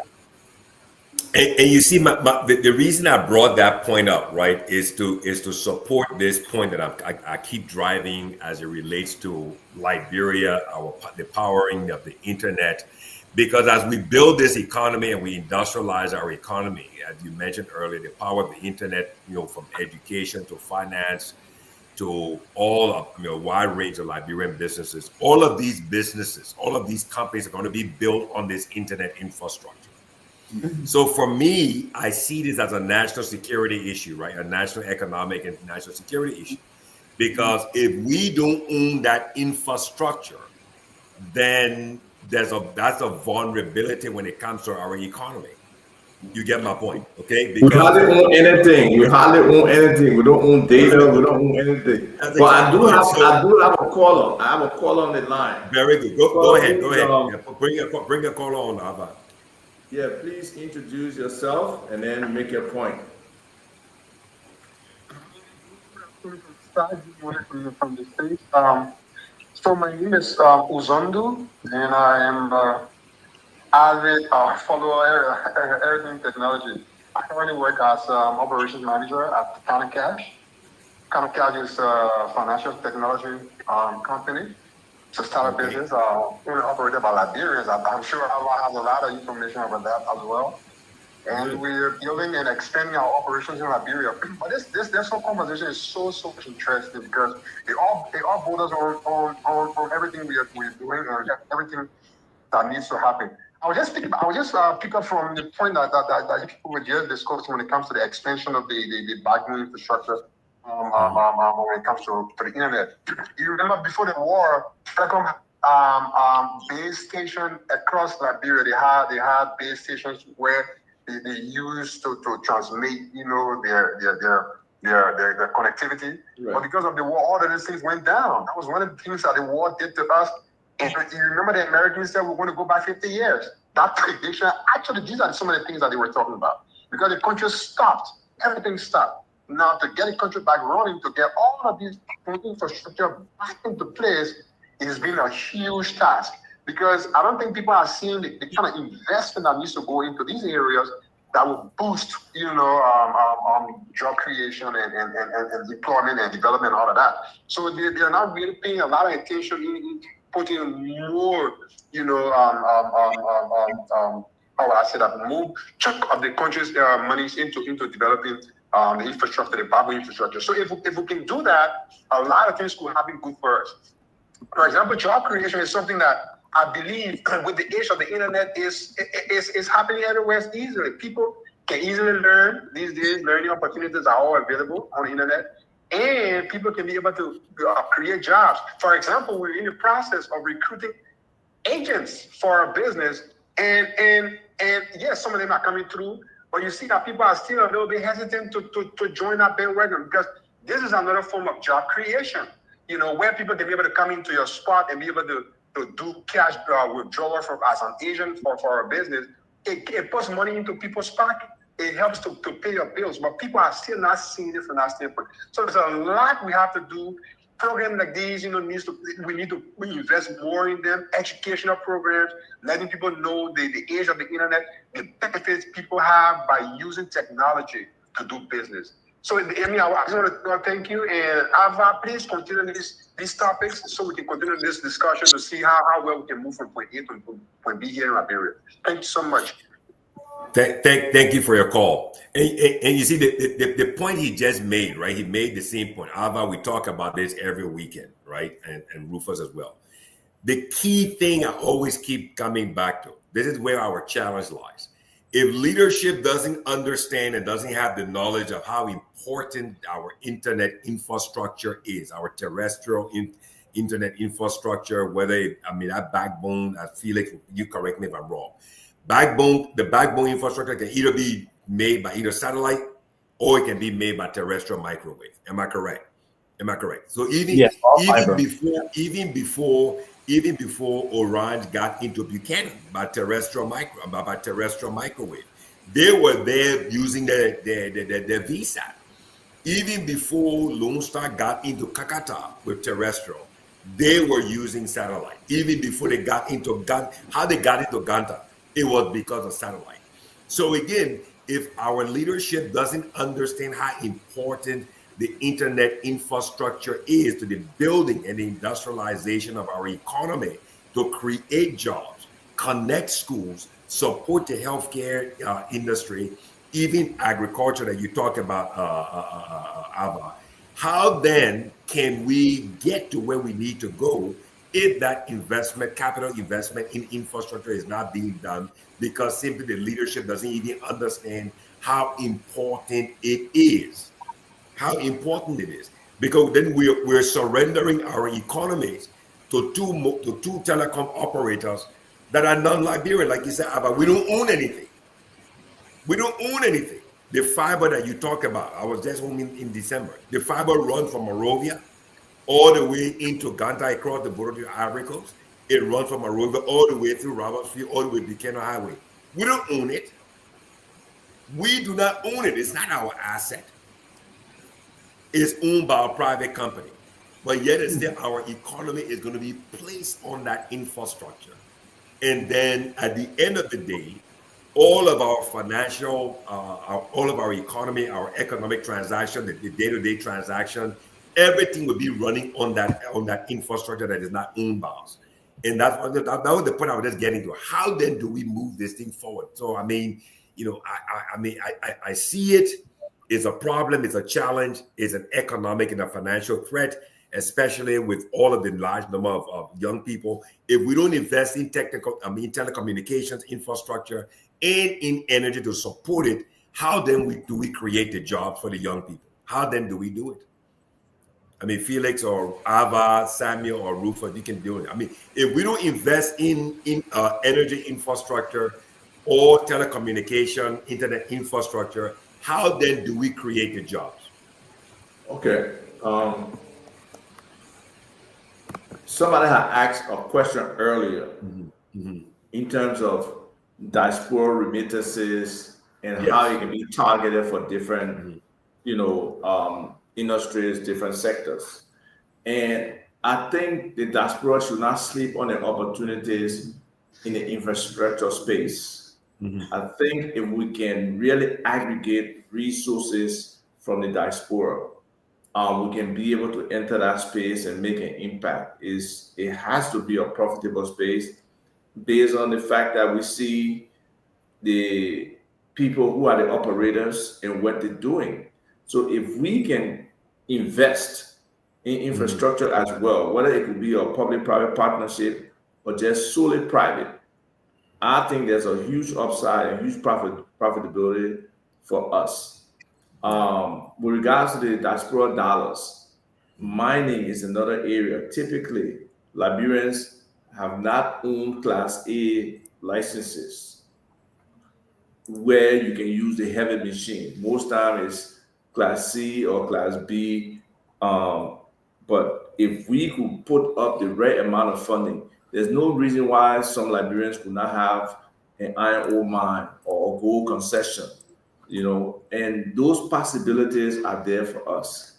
Then when we come down to the lower level where those industries are set aside for Liberians, the Liberianization is 16 items or the other 13 items where for any foreign person to get in, they probably need to have a $300,000 investment. We can strategically, as Liberians, if we still want to collaborate and work together, identify all those sectors, identify the players in those sectors, and see how, let's say, if some guy is into printing, but he ain't got no $300,000 investment. Well, we can impose on that person and say, look, this is reserved for Liberians and it's supposed to be there with, but you in this sector. Let's partner, okay? Because they say in that kind of business, Liberians can have at least 25%. Let's partner. We can get in one way or the other. We can purchase shares, or based on the fact that this is the requirement, this is the law, and support. It will assist us in getting these things. The Ghanaians, they do it. Other countries do it, where the citizens are partners. Yes, we don't want people fronting.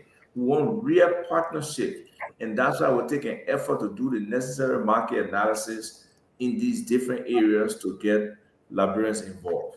When it comes to this whole telecommunication thing, it's just so necessary. It's the great equalizer. It's where we leapfrog us over another level. And with access, then you can find solutions that people can use. Solutions, With AI today, a lot of solutions are around images as opposed to reading and writing. So there's so many ways to carve these solutions for our people, and we have to start thinking in that direction. The government, again, has to step up. Like I keep saying, China, everybody from 6 years old up learning AI. So when do we say at least we got this AI institute in Liberia, because there's an artificial intelligence institute in Ethiopia? When do we step up with some of these things that can advance the intellectual level of our people, the technological level, and our capabilities to be, marketable, to have marketable young people? Because business process outsourcing is big. Okay, a lot of businesses, yes, Trump talking about bringing a lot of things back, industrialization in America, X, Y, Z, right? But there's still so much services needed, and our ability to be able to teach our people. We do have our colloquial on the ground, but getting to speak properly would not be that complex if it's script driven.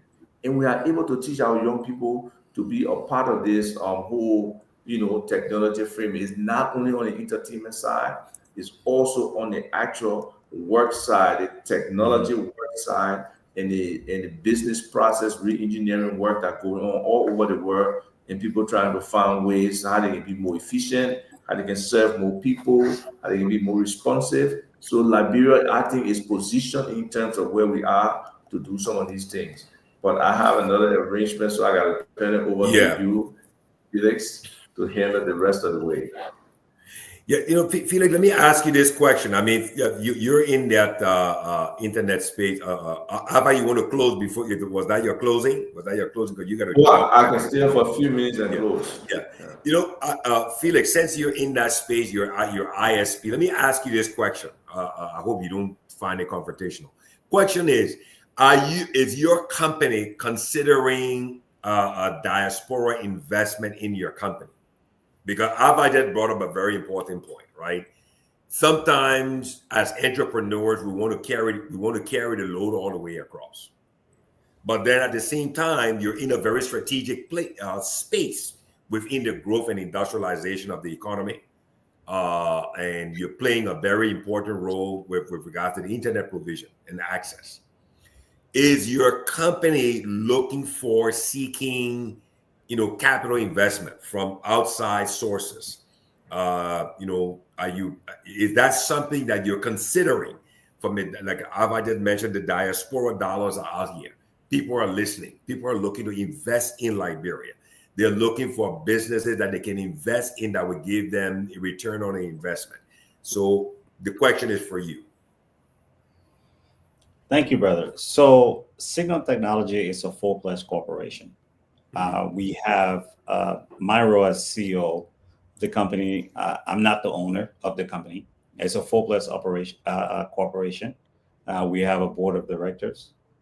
We have partners in the company. We have people with different interests in the company. We have different forecast strategic projects that we would like to do, that we're open to investments in getting those things done. We're always open to investments as far as from either the diaspora or wherever else. However, we take into consideration it has to reach the board level, and it has to be well assessed. So yes, for that part of it, yeah, it's a full-fledged corporation with boards of directors, with partners, and everything else, bylaws, all the good stuff that any other full-fledged corporations would have anywhere else in the world. So with that being said, and there's a lot of projects that we like to implement, and sometimes financial constraints is what hinders us. So we are always open to that. I've mentioned something earlier, not too long ago, that I haven't heard in a while, which is the Liberianization, right? As far as the laws that protects Liberians in various industries and stuff like that. I don't think that is, being echoed enough, especially in our political scene, where, our politicians are fighting for that. And that's one thing. Another thing too, as entrepreneurs, as we invite people to come from the diaspora, there has to be, funding engines, where people can, the telecommunication space is it's not cheap. I'll tell you that. So we went through the whole cycle of it, where we went raising funds, doing pitch to people, trying to get, investors to come into the country coming to the company when we were starting.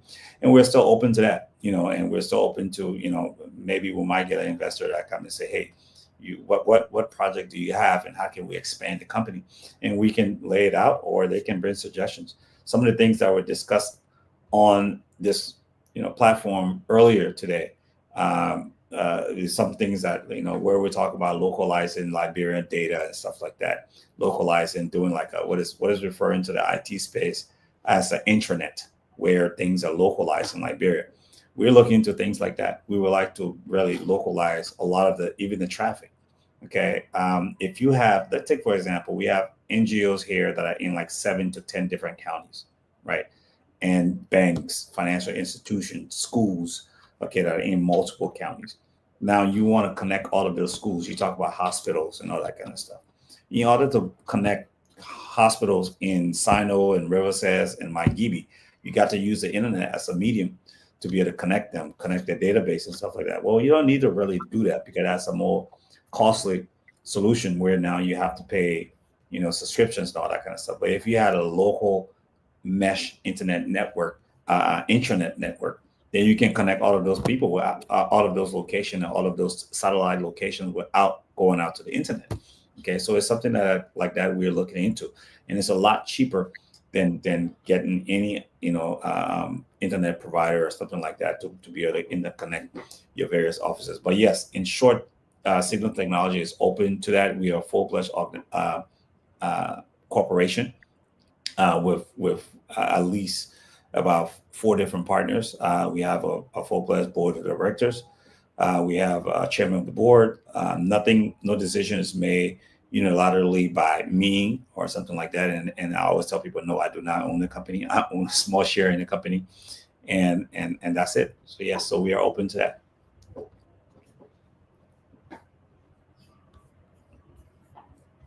I strongly advise, recommend, and suggest that you look at it from the perspective of welcoming investors on specific projects.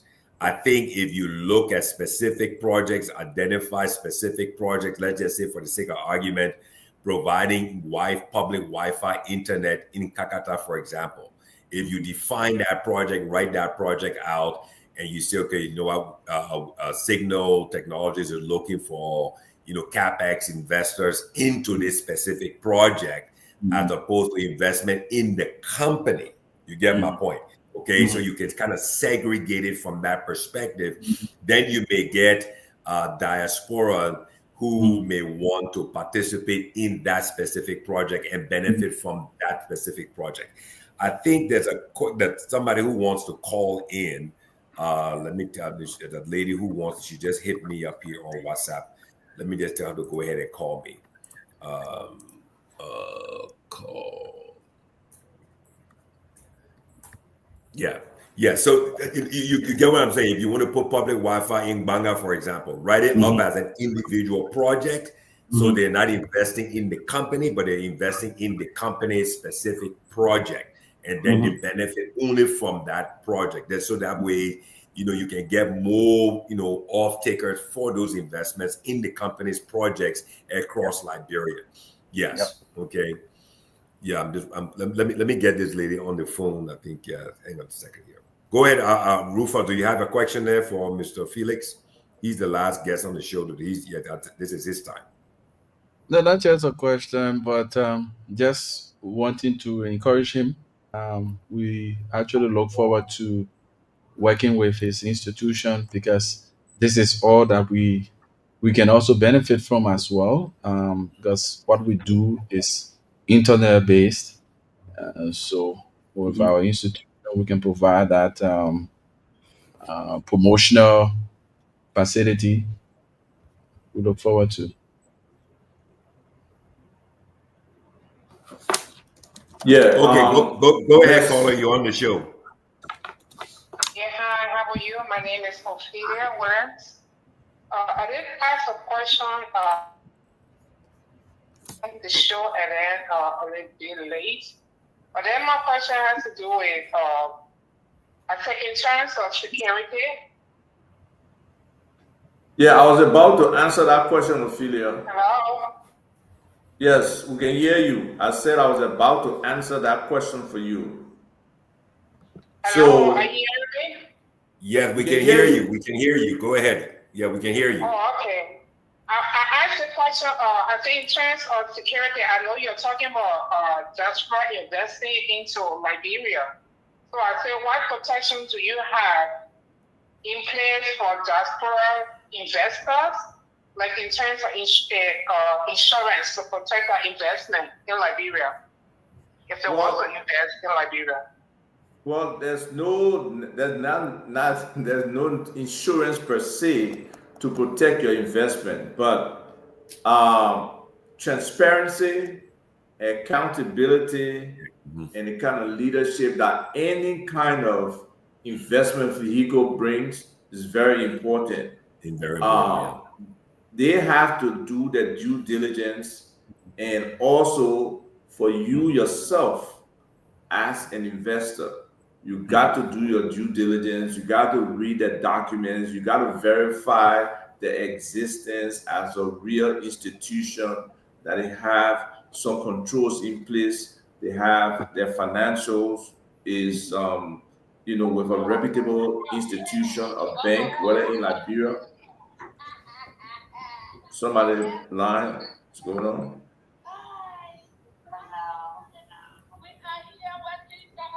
Can you Very good, very good question, Ophelia. Because I mean, Felix, that's a question for you. So I mean, that's why I was just asking about that investment opportunity. It's for, did you hear me while I was answering? I heard you. There's somebody else. There's some sound with a baby or something going on. Where is it coming from? No, I'm sorry. Go ahead. Oh, okay. Yeah. So what I'm saying, there's no guarantee, but you as an investor got to ascertain the validity of that investment, the vehicle, the projects they go into, the due diligence, the expected return, how your voice will be heard, at what level are you investing. Additionally, the registration, whether it's only a Liberian company, it's a US company, what kind of due diligence have they as a company done in the whole investment process? So it's very important. And what kind of project are they investing in? It's very important for you as an investor to understand those kinds of nuances about the investment. But overall, I don't think investment is a risk. It's just about how do you hedge your risk or limit it so that you don't lose your shirt, you don't lose your money. Then you got to look at the whole diversity of the portfolio that you guys will be investing in. Are they going into one market or one product, or they are at least spreading your money across multiple sectors that we're talking about here? Agriculture.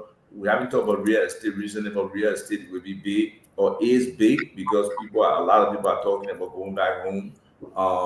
The mineral industry, the technology industries, those are areas. Plus, the set aside in terms of liberalization that represent opportunity that there's not a lot of competition per se, especially if you can enter the market strong. So, why people in a different, you who are trying to invest or who you can invest in may not have any guarantees for you, but at least they can offer you some level of return and be able to be very transparent in terms of everything along the way. And then you can feel a little bit more comfortable investing. Very good answer. Very good answer. But anyway, Felix can add on if he wants to. Felix, he can add a few things that we can close because Rufus wants to jump. Yeah, go ahead. Go ahead, Felix. You can throw in your answer there as a CEO of your own company. Yeah, so I understand we're out of time, so I'll be very brief. One thing I'm going to say is that we don't ask anybody to do anything that we don't already have skin in the game, right? So if it's a project, we're going to be contributing to that project as well. We don't just go out there and say, oh, well, we know 100% support. No. And most likely it's something that we already might have a working prototype. We might have something that, that already works. So we do, where we have probably like a proof of concept of whatever it is. So we already have invested into whatever it is that we'll be asking you to do. So, and also every agreement is in Liberia is covered by some kind of contract that is that is enforceable by the laws. Thank you for that. Yeah. Well understood. Yeah. Thank you. Okay. Let's close, guys. Let's do our closing here. So we can give